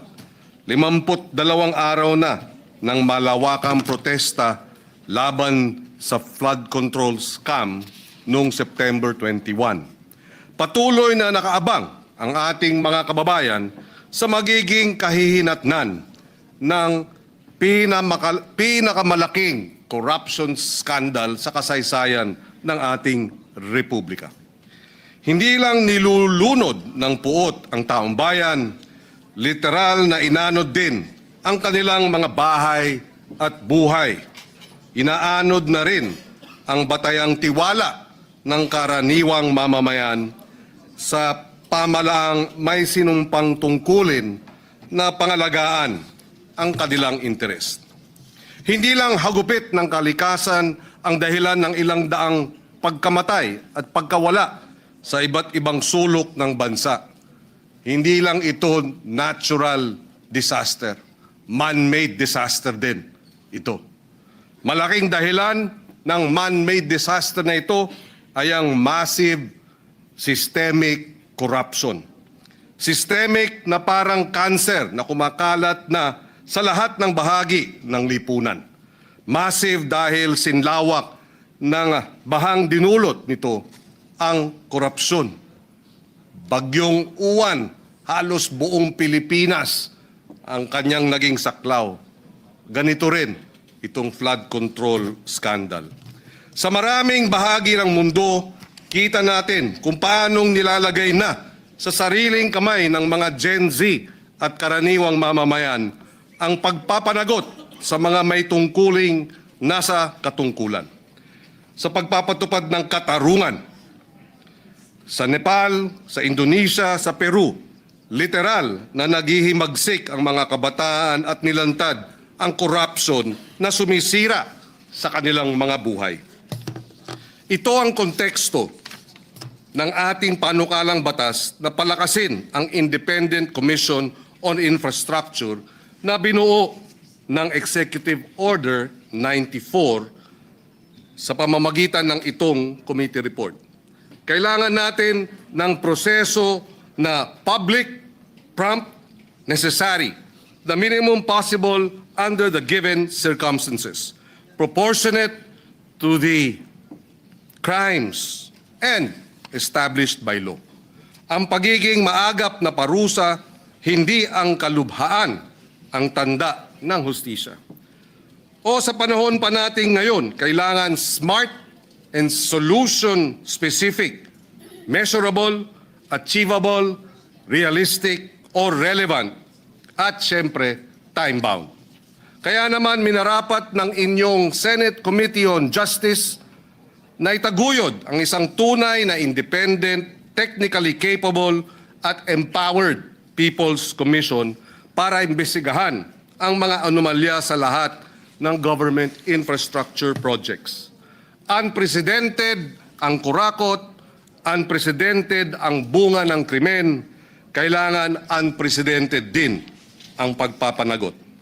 Kaya binigyan ng panukalang batas na ito ng kapangyarihan ang Independent People's Commission para magsabpina, mag-usig, magsuspinde, mag-freeze ng assets at sundan ang pera saan man ito nandoon. Ika nga, follow the money. The proposed measure expands the powers of the ICI to include the powers of contempt, to cite individuals and entities for contempt, the power to cancel professional licenses of the PRC, the power to grant witness immunity and protection, the power to issue lookout orders and recommend HDO to proper authorities, the power to suspend and blacklist contractors and remove them from PhilJeps, the power to recommend to the President policy measures, the power to temporarily issue closure orders, the power to temporarily sequester assets, the power to deputize the NBI, the PNP, the CIDG, and other law enforcement agencies in the conduct of its investigation. Dulot na rin ng pangalang nito, magsisilbing People's Watchdog ang komisyon. Magkakaroon ito ng fiscal independence at tunay na proteksyon para sa mga kakantang whistleblowers, sa mga citizen monitors. Papaganahin nito ang karaniwang boses para sa tunay na pagpapanagot sa kurakot. Bagamat suklam na suklam tayo, kailangan pa rin ng due process. Ang katarungan ay hindi kasangkapan ng paghihigante. Kailangan public ang mga pandinig, patas at walang pinapanigan ang investigasyon at ang bunga ay nakabatay sa katotohanan at sa batas. Pasanin natin ito sa bawat Pilipinong umaakyat sa kanilang mga bubong, nagdadasal para sa kanilang kaligtasan. Pasanin natin sa bawat magulang na nawalan ng anak sa sakunang pwede namang maiwasan. Tungkulin natin ito sa lahat ng humihingi ng katarungan, ng pananagutan at ng pagbabago. Ang pagpasa sa panukalang batas na ito ay simula pa lamang. Dapat nating tandaan na ang mga batas at komisyon habang makapangyarihan sa papel ay humuhugot ng kanilang tunay na lakas mula sa isang nakatuon, mapagbantay na mamamayan. Ang pinakadakilang kaalyado ng hustisya ay ang mga taong ayaw tumanggap ng impunity, na patuloy na nagbabantay, nagtatanong at nagpapanagot sa mga tagapag-alaga ng kapangyarihan. Ipasara natin ang panukalang batas na ito, hindi bilang isa pang hungkag na kilos, kundi bilang isang bagong tipan sa pagkakaisa ng ating tinig. Hindi natitinag ang ating pagtutol sa katiwalian at hindi natitinag ang ating pagbabantay. Itayo at itaguyod natin ang isang pamahalaan na tunay na mapagkakatiwalaan ng sambayanang Pilipino. For these reasons, Mr. President, distinguished colleagues, I wholeheartedly sponsor Senate Bill number 1215 under Committee Report number 16 and urge its immediate approval. Maraming salamat. Thank you, Senator Pangilinan, Majority Leader. Next to sponsor the measure, Mr. President, no other than our Senate President, dear presiding officer, no other than Senator Vicente C. Soto III. Our Senate President, Vicente Soto III, is recognized. Thank you, Mr. President. Mr. Majority Leader, thank you. At the outset, allow me first and foremost to thank Senator Francis Pangilinan, Chairman of the Committee on Justice, for acting with dispatch on this measure that is timely and necessary at this point. Mr. President, every devastating typhoon or monsoon that flooded our streets, severely damaged houses, destroyed livelihood, hampered our day-to-day activities, and claimed lives. We are reminded of the Filipino people's unwavering resiliency. Yes, all right. But this should no longer be the conversation. Resiliency should not be celebrated when accountability is deniably lacking. Filipino people surviving yet another flood should no longer be the topic of the next news article.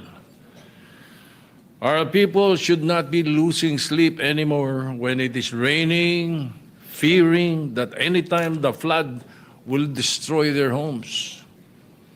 Due to the geography of our country, we are very vulnerable to calamities. The billion-peso budget allocated to flood control projects should have given our people the security that no matter how hard the rain, they are safe. Much has been said about the recent flood control issue that shocked the nation. It is now the time we have taken action. By filing Senate Bill 1215, we now demand accountability for those who took advantage of the flood control and other infrastructure budgets for their personal gain at the expense of the suffering of the people. Ginoong Pangulo, maraming ang pamintas-mintas eh. May mga nagpipintas pa. Yung Blue Ribbon, hearing na naman. Yung TRICOM ng House, hearing na naman. Yung ICI, wala namang power. Dami natin naririnig na gano'n eh. Eto. Through this bill, we will be creating a balanced, effective, and most importantly, an independent investigative body tasked to look into this systematic corruption through which billions of pesos intended for infrastructure projects have been lost. Until every person involved is held accountable, until every peso has been recovered, until every Filipino is safe during calamities, we should not stop acting. Again, my thanks to the committee, Chairman, to you and my esteemed colleagues. Hopefully, the immediate passage of this measure. Thank you, Mr. President. Thank you to our Senate President. Majority Leader. Ready na yung dalawang bills na Ma'am Risa? Nabasa na. Thank you, Mr. President. Mr. President, we have two last remaining sponsorships before we tackle the budget measure. May we transfer from the calendar, move to suspend consideration of the measure to allow our colleagues to study the measure further, Mr. President. Is there objection? There being none, motion is approved. Mr. President, I move that we transfer from the calendar for ordinary business to special order, Senate Bill number 1510 under Committee Report number 14. Is there objection? There being none, motion is approved. May we ask the Secretary to read the title of the measure, Mr. President?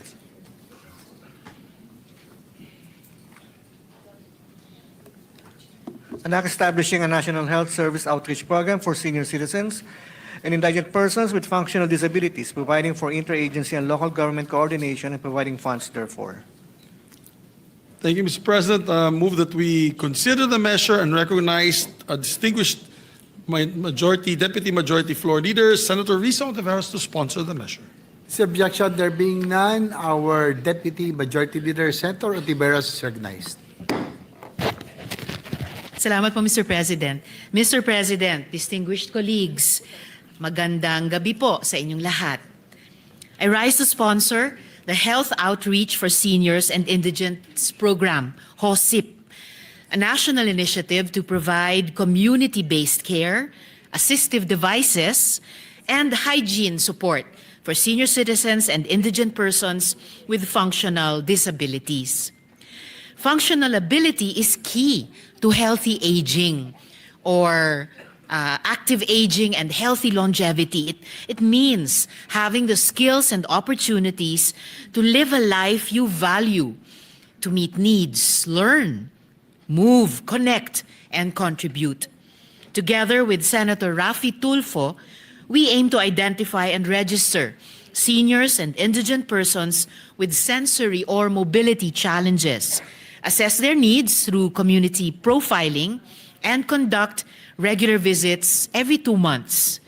The program will also provide free assistive devices such as wheelchairs, walkers, hearing aids, eyeglasses, and dentures, and distribute oral care and hygiene kits quarterly to eligible seniors and indigent persons.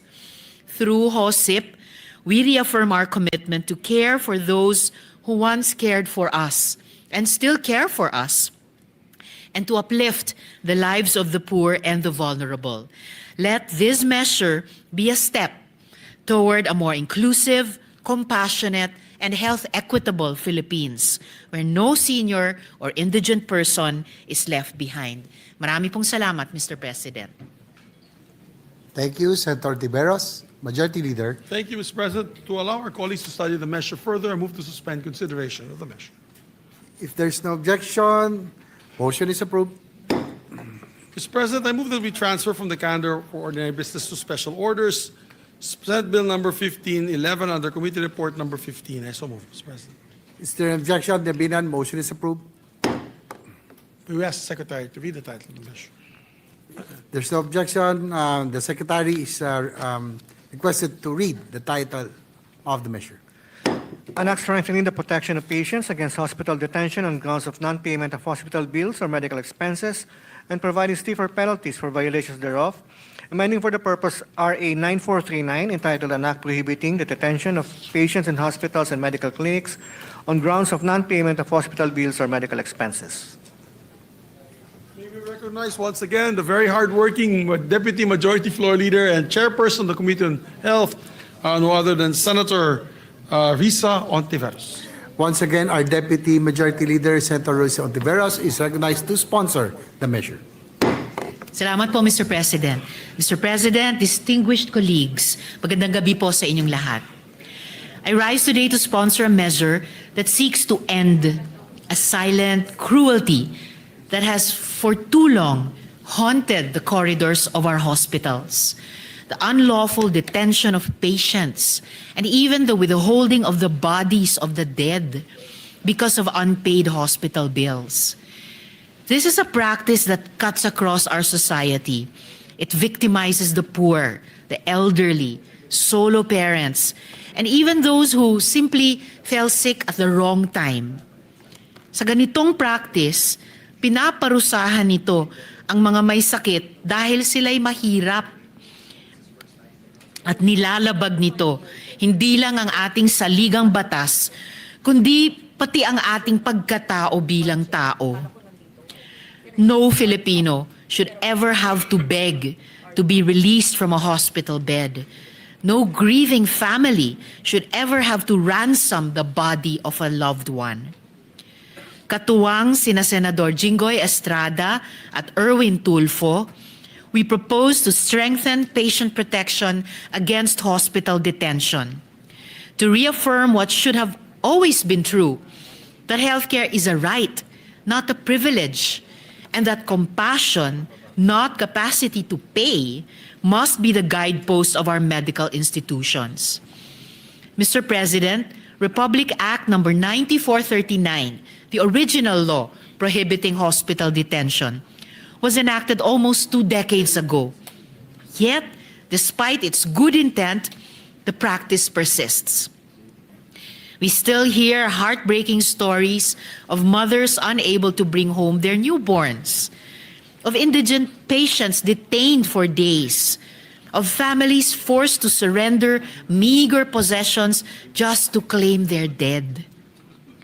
This bill strengthens that law, giving it sharper teeth, broader reach, and stronger enforcement to ensure that no Filipino is ever again detained in sickness or in death for lack of capacity to pay hospital and medical bills. Una, pinalalawak ng panukalang ito ang saklaw ng proteksyon. Sakop na ngayon ang lahat ng ospital, klinika, at katulad na pasilidad, pampubliko man o pribado. Walang institusyong makakalusot sa pananagutan. At hindi lang mga pasyente ang protektado, kundi pati ang kanilang mga kamag-anak, kinatawan, tagapag-alaga, at maging ang mga bagong silang na sanggol. Wala nang dapat gawing palit-ulo para sa buhay, kalusugan, at dignidad ng tao. Ikalawa, pinangangalagaan nito ang karapatang makauwi agad. Kapag ang pasyente ay gumaling na, lubos man o bahagya, dapat siyang payagang umuwi kaagad matapos pumirma ng promissory note o katumbas na kasunduan. Walang dapat ikulong dahil sa kakulangan ng pera at walang dokumentong medikal, discharge summary, reseta o medical certificate na dapat ipagkait dahil sa hindi nabayarang bill. Para sa mga mahihirap na senior citizen na inendorso ng Social Service Office, hindi na kailangang pumirma ni ng promissory note. Ikatlo, sinisiguro ng panukalang ito ang compassionate and humane treatment for the deceased. Inaatasan ng mga ospital na agad ibigay ang bangkay at mga kinakailangang dokumento, walang delay, walang singil, walang dagdag na pasakit sa pamilya. Para sa mga claims sa insurance o ari-arian, pwedeng gumamit ng kasunduang ligtas tulad ng deed of assignment. Pero kailanman, hindi dapat ipahiya o ipagdamot ang respeto sa mga naulila. Ikaapat, may mas mabigat na parusa sa mga lalabag. Ang sinumang opisyal o empleyado ng ospital na lalabag ay maaaring makulong ng hanggang 2 taon at 4 na buwan o multahan ng hanggang 300,000 pesos. Kung patakaran mismo ng ospital ang sanhi, ang mga direktor o manager ay maaaring makulong ng 4 hanggang 6 na taon at pagmultahin ng hanggang 1 milyong piso. At kung paulit-ulit ang paglabag, maaari nang bawiin ng Department of Health ang lisensya ng ospital. Ikalima, pinatitibay nito ang ugnayan ng health and social protection. Inaatasan ng DOH sa pakikipagtulungan sa DSWD, PhilHealth, SSS, GSIS at PCSO na tiyaking ang mga mahihirap at walang kakayahang magbayad ay ma-refer sa mga medical assistance program ng gobyerno. Ika-anim, nagbibigay ito ng mekanismo ng reklamo at hustisya. Gagawa ng grievance system sa DOH para sa mga pasyente o pamilyang ikinulong ng labag sa batas. Kailangang ipaskil ng mga ospital ang mga karapatan ng pasyente sa malinaw na lugar, sumunod sa standard discharge protocols at tiyaking na iaabot ang tulong ng gobyerno sa mga nangangailangan.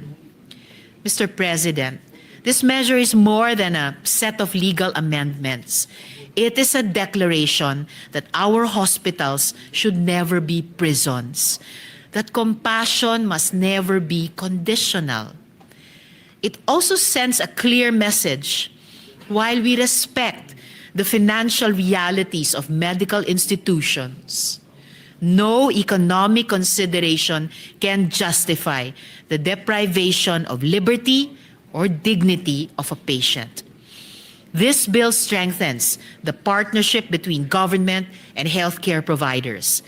It encourages a system of shared responsibility in which hospitals fulfill their duty to care and government agencies provide the safety nets that make that duty sustainable.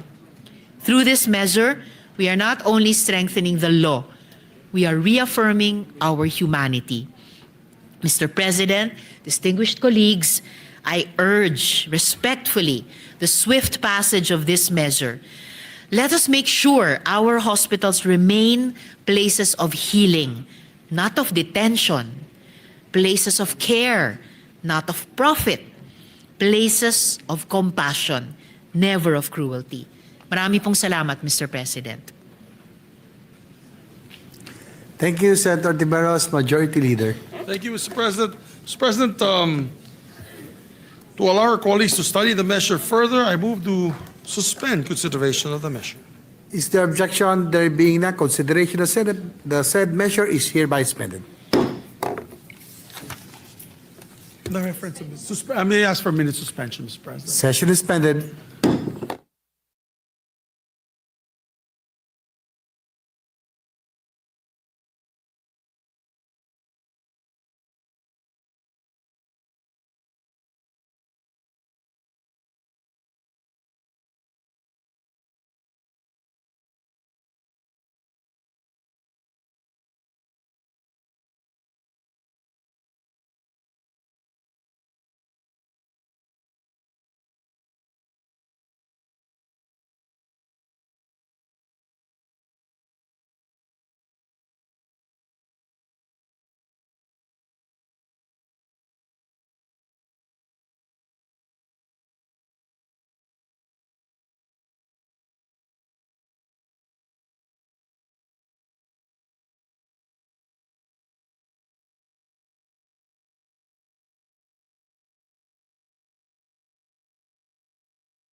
Thank you, Mr. President. Mr. President, I Majority Leader.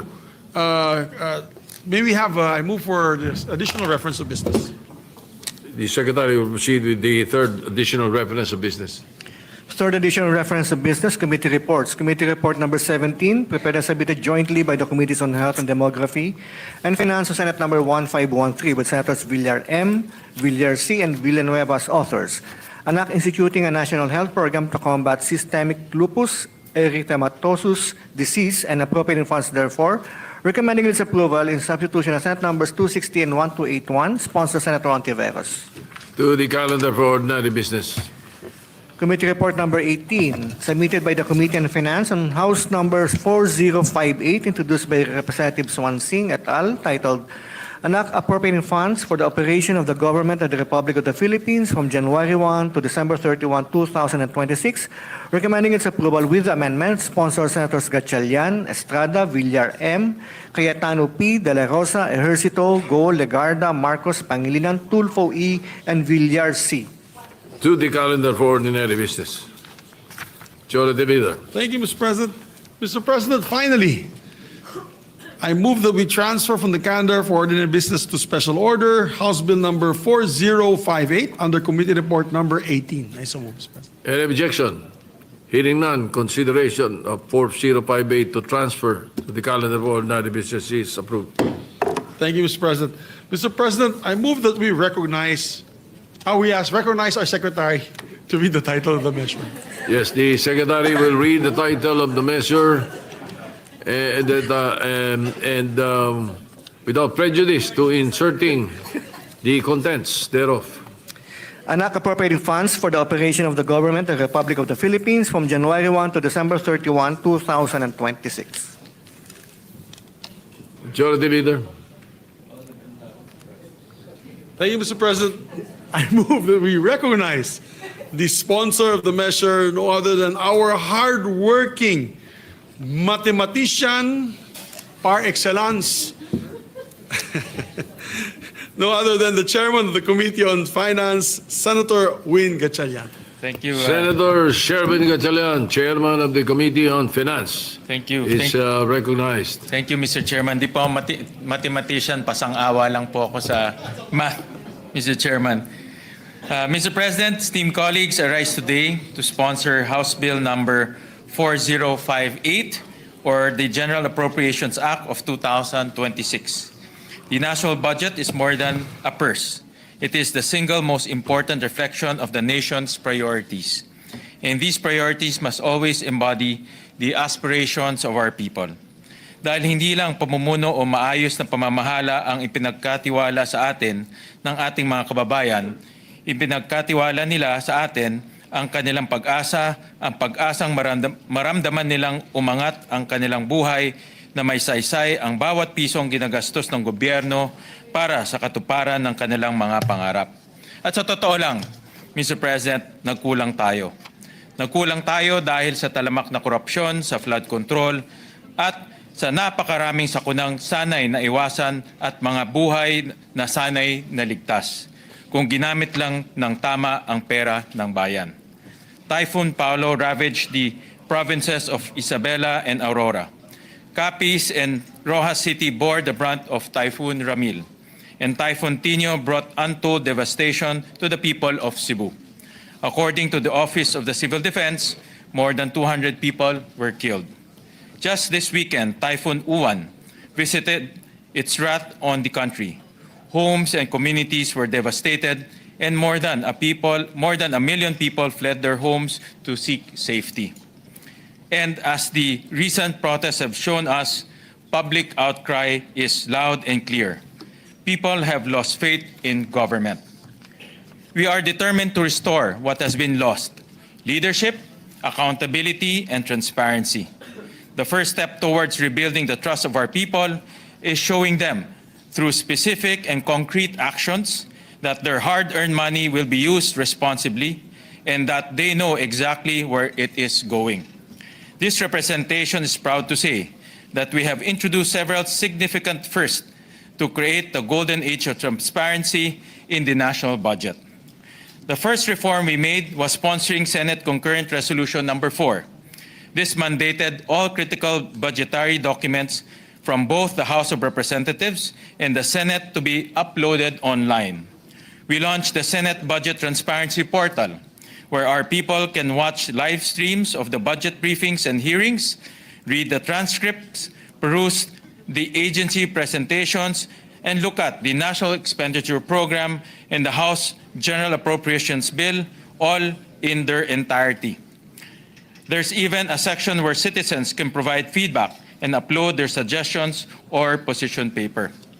This is the first time that the public will have access to the complete picture of the national budget, from the NEP, the GAB from the House of Representatives, the amendments to the GAB approved on third reading by the Senate, all of them in machine-readable format, and finally, to the live streaming of the bicameral conference committee. Actually, Mr. President, pagtapos ho nitong sponsorship po, i-upload na rin ho natin yung committee report. Kasama po yung mga annexes. So, ibig sabihin, kasama rin po dito yung mga different projects from the DPWH, from NIA, from Department of Agriculture at iba pa. First time ho gagawin natin na i-upload ho natin yung committee report together with the annexes in our Senate Transparency Portal. Another first in this budget was seeking the perspective of the civil society. Last October 28, we held a public hearing with various civil society groups to get suggestions on how transparency and accountability measures can be strengthened. They contributed valuable insights, particularly on digitalization. We hope that consultations with CSOs become a permanent part of the budget deliberations in the future, so that civic watchdog groups can have an active stake in the outcome of the nation's budget. We have also significantly reduced unprogrammed funds. During the budget hearings, one of our most painful discoveries was that unprogrammed funds that turned into a magnet of corruption. In 2023, the total amount for flood control projects that was sourced from unprogrammed funds stood at 25.25 billion. In 2024, the amount increased to 85.78 billion. For 2026, the House GAB allotted 243 billion pesos. The Senate version trims this down to 174.5 billion, a reduction of more than 68.5 billion. Of the 11 line items in unprogrammed funds, the Senate version reduced them to 7, with only 3 cash items. Mr. President, esteemed colleagues, we examined this budget with a fine-tooth comb. This representation personally sat through every budget briefing in all the subcommittees. And after all the budget briefings were concluded, we organized an additional series of technical working group meetings, and we invited all the senators and their respective offices to these TWGs to get their thoughts and recommendations, because we wanted to ensure that no stone was left unturned. At the end of the day, this is a product of the collective effort of the Senate. And I'd like to thank all my fellow senators for their contributions throughout the budget process. Your experience, perspectives, and recommendations are at the heart of this budget. The total proposed national budget for 2026 stands at 6.7 trillion pesos. This is 7.4% higher than the last year's budget, or about 467 billion pesos more. This budget is aligned with the President's Philippine Development Plan and draws its economic pillars from forecasts provided by the Development Budget Coordination Committee. GDP growth rates are set at 6.6 to 7% for the next year, as adopted from the DBCC. We are aware that external economic headwinds such as the U.S. tariffs and the uncertainties in our domestic economic environment, as evidenced by the slower GDP growth rate of 4% in the last quarter, may cause some to change their outlook on the nation's economy. But these developments do not dampen our confidence. We will take these challenges as a call towards more disciplined spending. Let me share the highlights of this Budget Committee report. The first notable highlight is the proposed budget for education. The 2026 budget is an education budget. The total budget for the education sector stands at 1.38 trillion pesos. This is 20% of the national budget, or 4.5% of GDP. It is the highest in our country's history. More importantly, for the first time, the budget for education meets the United Nations mandated benchmark for allotting at least 4 to 6% of GDP to the sector. This allows us to meaningfully pursue the goal of ensuring inclusive and equitable quality education and promote lifelong learning opportunities for all. Within the sector, the Department of Education has been given 992.7 billion pesos, marking the largest allocation in its history. The Commission on Higher Education was allotted 48.2 billion pesos, while the Technical Education and Skills Development Authority is set to receive 25.3 billion pesos. Funding for state universities and colleges stands at 140.3 billion pesos. DepEd's budget will increase by a substantial 78.5 billion pesos, or 8.6% compared to the amount approved under the House General Appropriations Bill. This increase underscores our collective commitment to strengthen programs that directly enhance the quality of learning for our learners. One of our most urgent priorities is addressing the nation's long-standing classroom backlog. As of July 2025, the current classroom backlog stands at 147,000 classrooms nationwide. According to the figures from the Department of Education, more than 5,000 classrooms were either damaged or destroyed by the recent storms. Your Committee on Finance allocated an additional 19.3 billion pesos on top of the 48.7 billion pesos in the House version, bringing the total funding for classroom construction to nearly 68 billion pesos.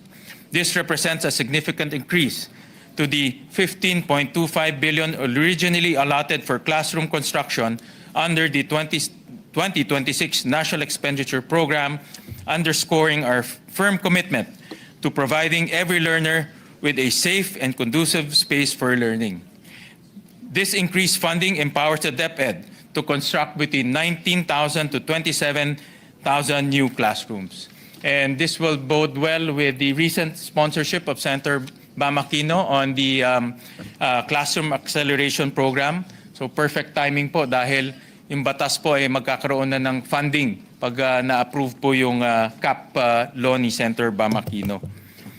An additional 15.06 billion pesos has been provided for the school-based feeding program, increasing its allocation from 13.61 billion pesos in the House version to 28.66 billion pesos under the Senate Committee report.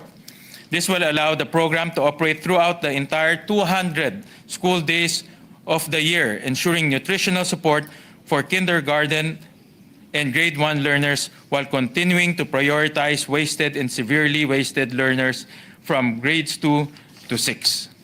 Actually, napag-usapan din namin ni Senator Bamto in one of his hearings about the school-based feeding programs to increase it from currently 120 days to now 200 days. So the entire school year na ho mapapakain ng mga bata ho natin. All told, more than 4.8 million learners are expected to benefit from this initiative.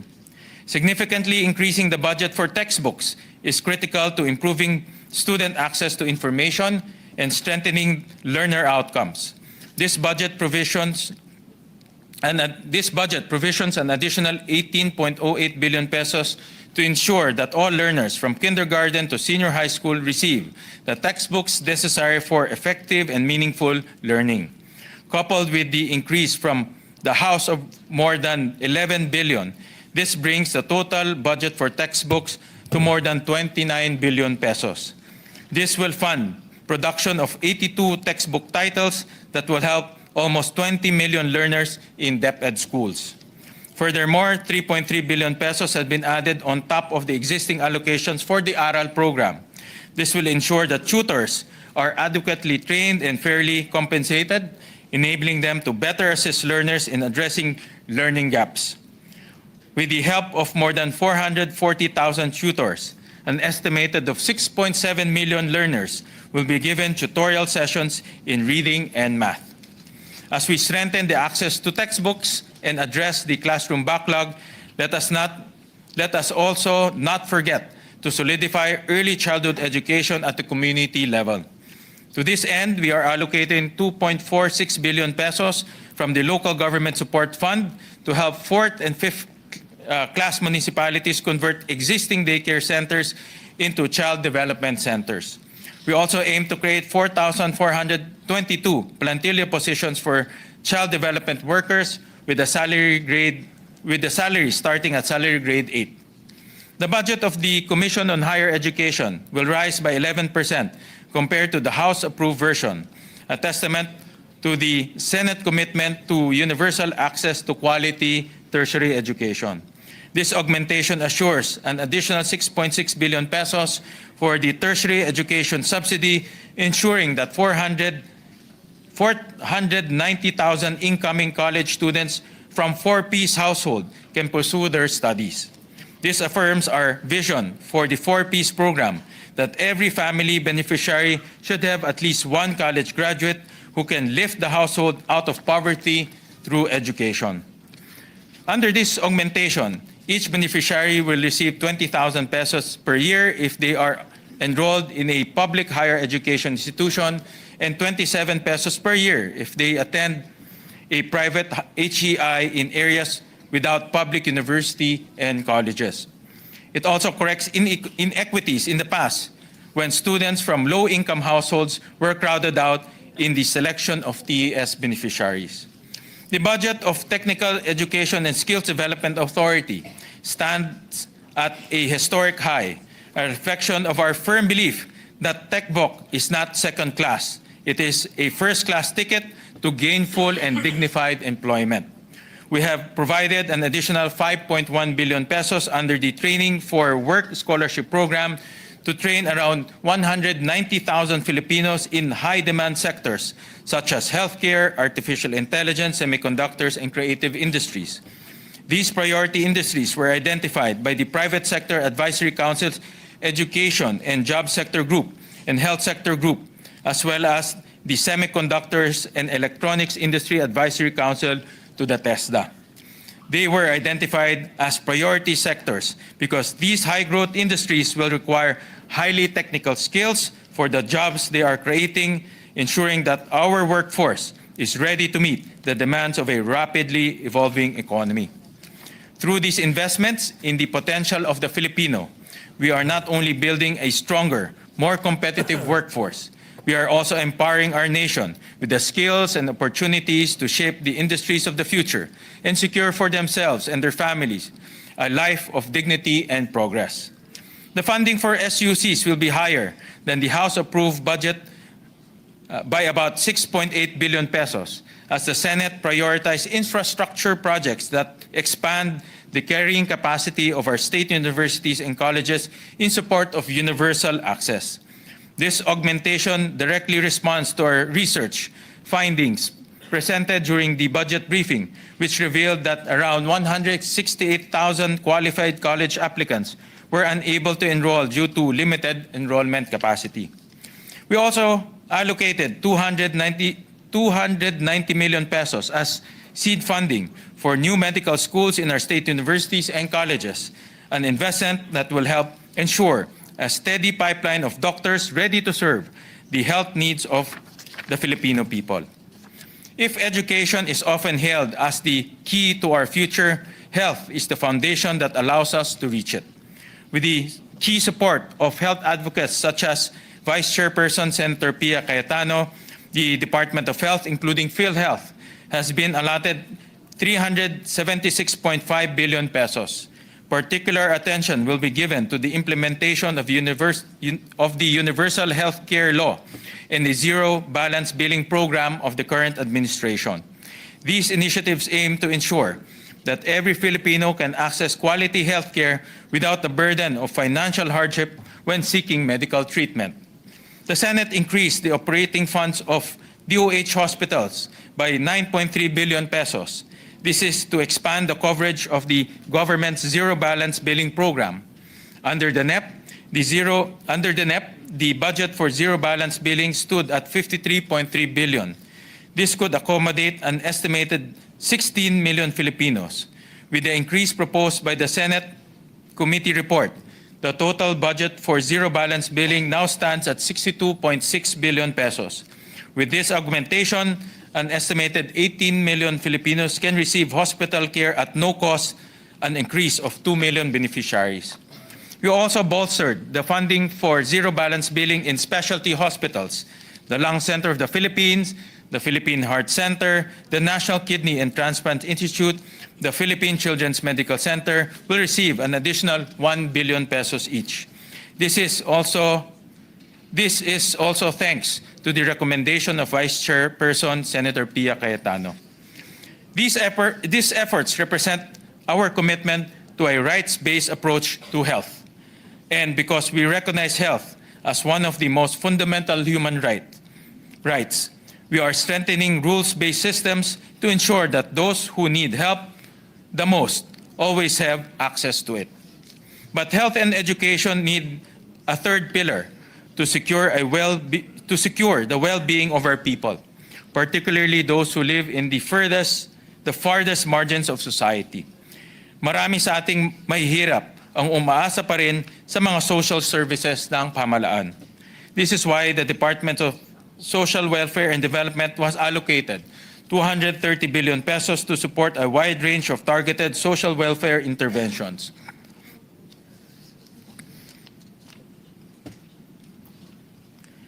We increased the social protection for indigent senior citizens by 8.2 billion pesos to cover approximately 663,000 waitlisted beneficiaries, an initiative endorsed by Senator Pia Cayetano. We also increased funding for the supplementary feeding program for children below 5 years old to expand the number of feeding days from 120 to 180 days, benefiting more than 1.8 million children below 5 years old in our child development centers.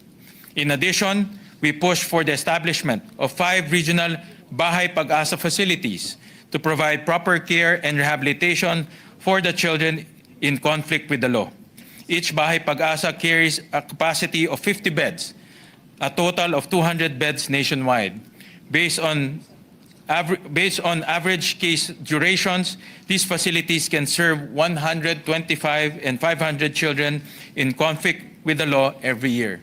And this is also an advocacy of Senator Kiko Pangilinan to expand our capacity in the Bahay Pag-asa facilities nationwide. To ensure our budgetary decisions are guided by data, we have rationalized the budget for the Pantawid Pamilya program. A total of 101.8 billion pesos will be allocated for 4 Ps, enough to sustain the cash grants of around 3 million existing household beneficiaries and to extend coverage to about 500,000 new near-poor households identified through the community-based monitoring system. This funding level also addresses the 6.5 billion pesos shortfall for the December 2025 4Ps payout, ensuring that no family misses a single month of support.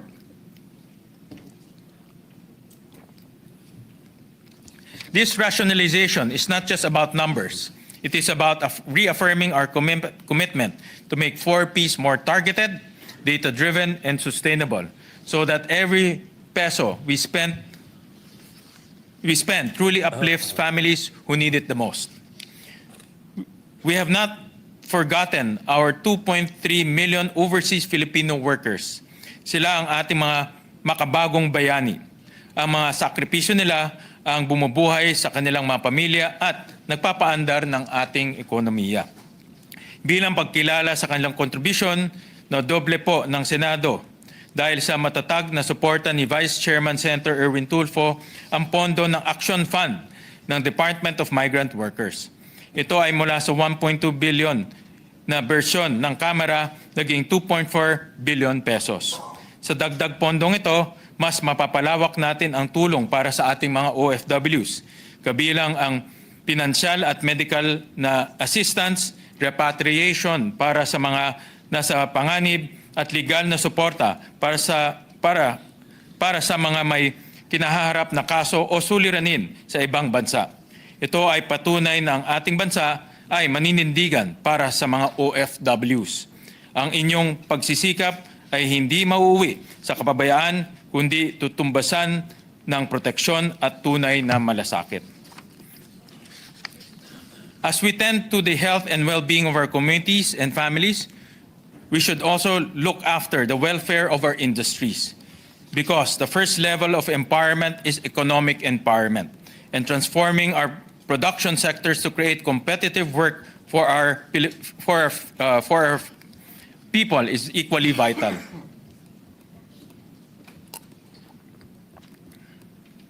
To sustain growth and create jobs, let us invest in production and innovation. The Department of Agriculture, including its attached agencies and corporation, has been allotted 184 billion pesos. We have allocated 500 million pesos for the implementation of the Sagip-Saka Act, championed by Senator Kiko Pangilinan, to link our farmers and fisher folks directly to institutional buyers.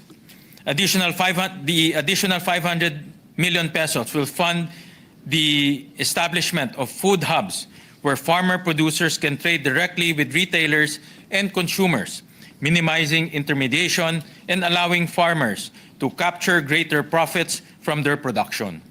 This augmentation will raise the total funding for the establishment of food hubs to 2.6 billion pesos, benefiting around 2.6 million farmers in Region 3, 4A, 5, and Region 10. We also have provided 2 billion pesos for the construction of first border inspection facilities, a crucial investment to prevent the entry of plant and animal diseases that threaten our agriculture supply. By strengthening these safeguards, we can avert crises like the African swine fever outbreak, which the Department of Agriculture estimated to have cost around 120 billion pesos in losses to our hog industry. It also supports the revitalization of high-value crops such as coffee and cacao, with an additional 440 million pesos allocated for the High-Value Crops Development Program. In addition, 25 million pesos have been earmarked for the Young Farmers Challenge, an initiative championed by Vice Chairperson Senator Noy Morcoso, which seeks to grant 600 awardees competitive grant assistance and training and mentoring in agriculture. And 41.1 million pesos has been allocated for the mentoring and attracting young in agribusiness initiative, all designed to inspire a new generation of Filipinos to see agriculture not as a livelihood of last resort, but as a field of innovation, enterprise, and pride. Through these strategic investments in the agriculture, we strengthen the foundation of food security and affirm the prosperity of our farmers in the prosperity of our nation. The Department of Trade and Industry will carry a budget of 9.7 billion. Thanks to the recommendation of Vice Chairperson Senator Noy Morcoso, this will be used, among other things, to bolster our Fair Trade and Consumer Protection Program and the Pangkabuhayan sa Pagbangon at Gawa Program, which seeks to help microenterprises that fall victim to disasters. The Department of Science and Technology, with the support of Vice Chairperson Senator Camille Villar, will be granted a budget of 31.48 billion pesos. The proposed 2026 budget increases the amount allocated for Philippine Science High School scholarships, adding 413 million to the amount in the NEP. This marks the first increase to the scholarship package of the Philippine Science High School in 10 years. More than 10,000 learners will benefit from this increase. Our people experience the failures of governance not through missed KPIs or spreadsheets, but in hours they lose stuck in traffic, the toll that takes on their health, and the persistent disappointment that comes with knowing that infrastructure, the part of government that is meant to connect communities together, has been used as well for corruption that widens inequality. For 2026, the proposed budget for the Department of Public Works and Highways will be set at 568.56 billion pesos. We reduced the budget of the department by 55.91 billion. During the hearings, we discovered several red flags, such as roads with no station IDs, duplicate projects, projects in multiple phases, and reappearing projects from previous year's budget. The President recently ordered the DPWH to lower material costs for infrastructure projects.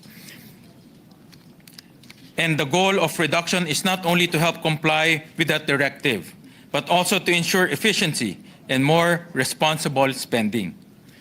As an additional safeguard against corruption, all DPWH projects have station ID numbers, bridge IDs, and school IDs included in the committee report. And one of the concepts that I learned from Senator Ping Lacson is the lack of detail in the different projects. Dahil wala pong station ID, hindi ho natin mahanap kung nasaan po yung project, hindi ho natin malocate kung nasaan po yung itinatayong kalsada, hindi rin natin alam po kung gaano kahaba. So ngayon po dito ho sa 2026 committee report, lahat po ng mga kalsada, bridges, meron na pong station ID. Kaya malalaman na po yung mga gusto hong tingnan po itong budget, lalo na mga engineers, ma-identify na ho nila saan at gaano kahaba. We cannot talk about improving infrastructure without improving the country's transport system. For this year, the Department of Transportation will receive a budget of 189.298 billion. And thanks to the vigilance of Vice Chairman Senator J. Versito, several key airport projects in Bicol, Daet, Camiguin, Siargao, and Catbalogan will be funded. Funding for the Bicol International Airport project is proposed at 1 billion. The Daet, Camiguin, and Catbalogan Airport each will receive funding at 250 million, and Siargao Airport will receive proposed funding of 100 million. Furthermore, this budget will support the acquisition of more than 400 floating assets for the Philippine Coast Guard in the amount of 4.9 billion pesos. Technologies such as monitoring systems to improve maritime safety will go a long way to enhancing the Coast Guard's capabilities. This was also upon the recommendation of Vice Chairperson Senator J.V. Arcito. The fast-paced nature of change in the modern world demands that we meet challenges to our safety from a position of strength. Dahil hindi lang nakasalalay sa mga tulay, daan at gusali ang pag-unlad, mahalaga rin ang katahimikan at seguridad ng ating mga komunidad. Because safe communities create the needed conditions for our people and economy to flourish. For fiscal year 2026, the proposed budget for the defense sectors amounts to 385.97 billion pesos. This represents 1.25% of the project's projected nominal GDP for 2026. This allocation is the highest defense spending of the country relative to its economic size and will surely strengthen our capabilities, address our defense-related needs. Together with this is the modernization of the AFP.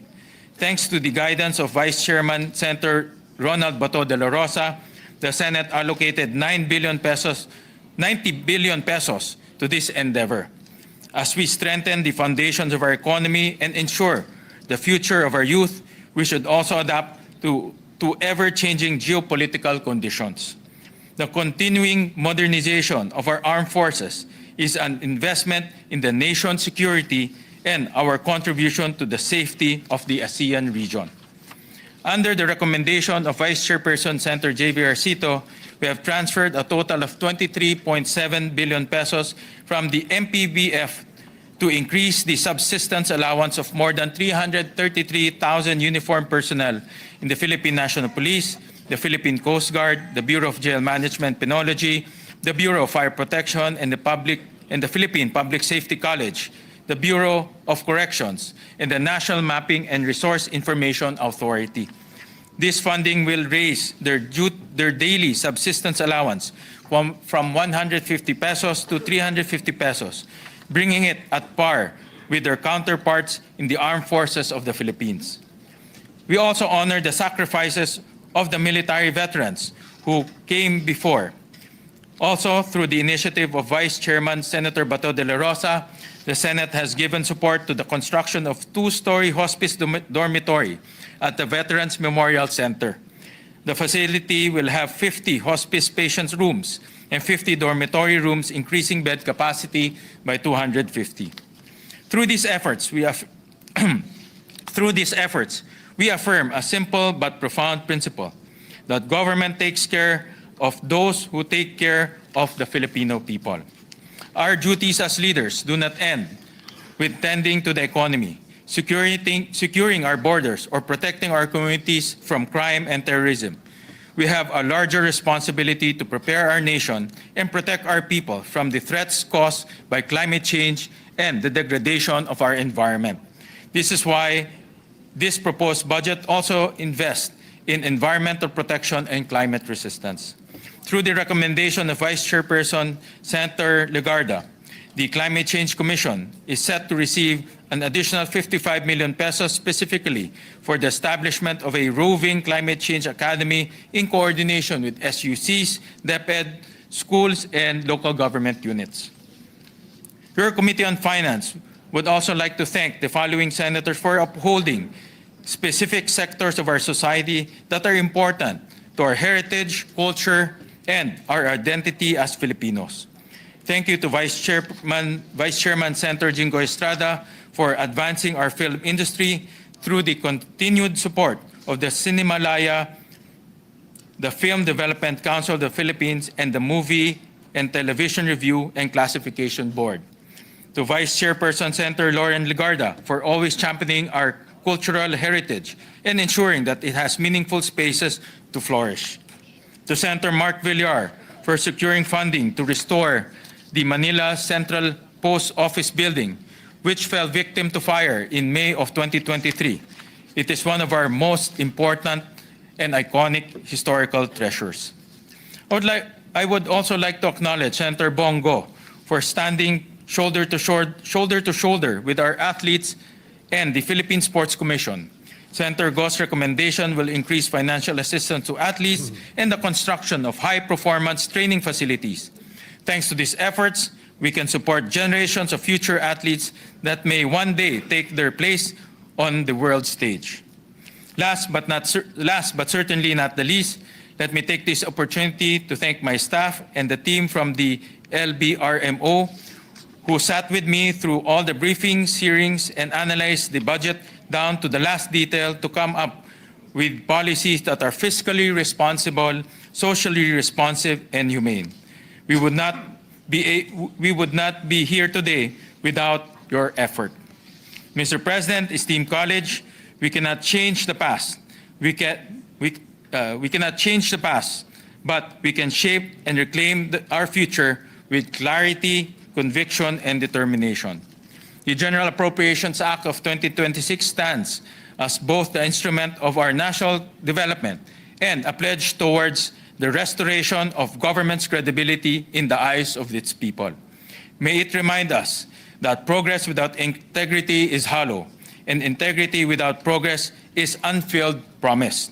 Genuine, principled governance demands no less. When we are entrusted with public office, we all swore to serve the Constitution, this Republic, and its people. Let us work together as one government and prove that oath true. Thank you, Mr. President, esteemed colleagues.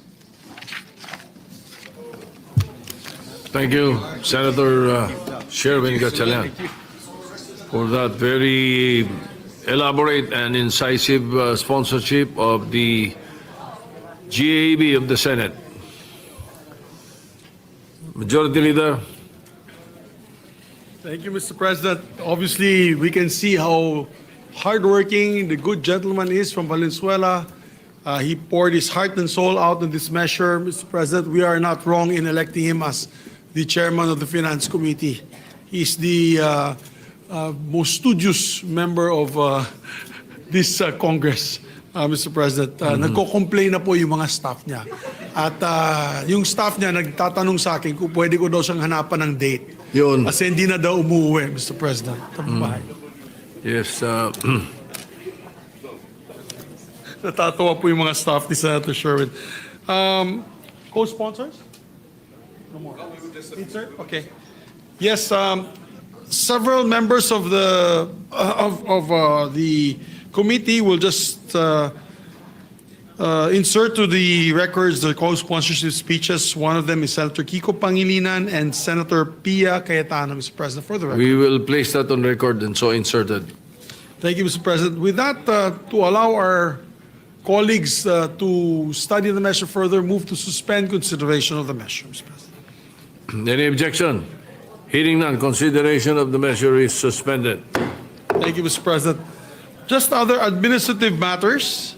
Tomorrow we start our discussions on the budget, Mr. President. So we are going to suspend sessions today and resume tomorrow at 1 p.m. For the discussions on the general provisions of the budget interpellation to be answered, of course, by our distinguished sponsor, Senator Gatchalian. We just like to let everyone know, before we do that, Mr. President, we have an all-member caucus. Please inform our chief of staffs of all the senators at 12 noon here po sa ating Senators Lounge. We'll have lunch there. And then some more admin matters, Mr. President. It's an all-senator caucus. It's an all-senator caucus. Please All members. inform all the members of the Senate. Thank you. Also, Mr. President, Senator Camille Villar gave birth last month and has since been unable to attend session. Mr. President, we noticed that previously approved journals have reflected her attendance in the past sessions as absent. I propose that the Secretariat be directed to henceforth reflect Senator Villar is on maternity leave. I mean, she's absent, but she's on maternity leave. We have to have an excuse why she's absent. And we allow that, Mr. Yes, President. As a matter of fact, in corporations, we allow 120 days. I think 110 days? 105 days. 105 Well, I'm sure days. there will be no objections, so we place that on record. Thank you very much. But that's the first time since since 1917 there has been no senators who have given birth while in Senator Ligarda, Well sir. said. Nanganak ba yan nung senator na siya? Did you give birth while you were a senator? Were you a senator when you gave birth to your kid? no, I don't think so. No? Hindi daw. She was past her prime. When she won as a senator, Your Honor. She had given birth already. So, also, Mr. President. Who? Sino? Sino? Senator Madrigal, not Jambi po, yung aunt daw. I'm not sure. We will look into that. I'm not sure. That was beyond my time, Mr. President. I wouldn't remember. We'll find out on the record, All right. on our records. Mr. President, this is on EDCOM 2 Commission. Pursuant to Section 5 Republic Act number 11899, I move the Senate President designate members to the Second Congressional Commission on Education. I so move, Mr. President. All right. Hearing no, is there any objection? Hearing none, the following are designated as members of the Second Congressional Commission on Education, or EDCOM 2. Chairpersons, Senator Bam Aquino as chairperson of the Committee on Basic Education, and Senator Lauren Legarda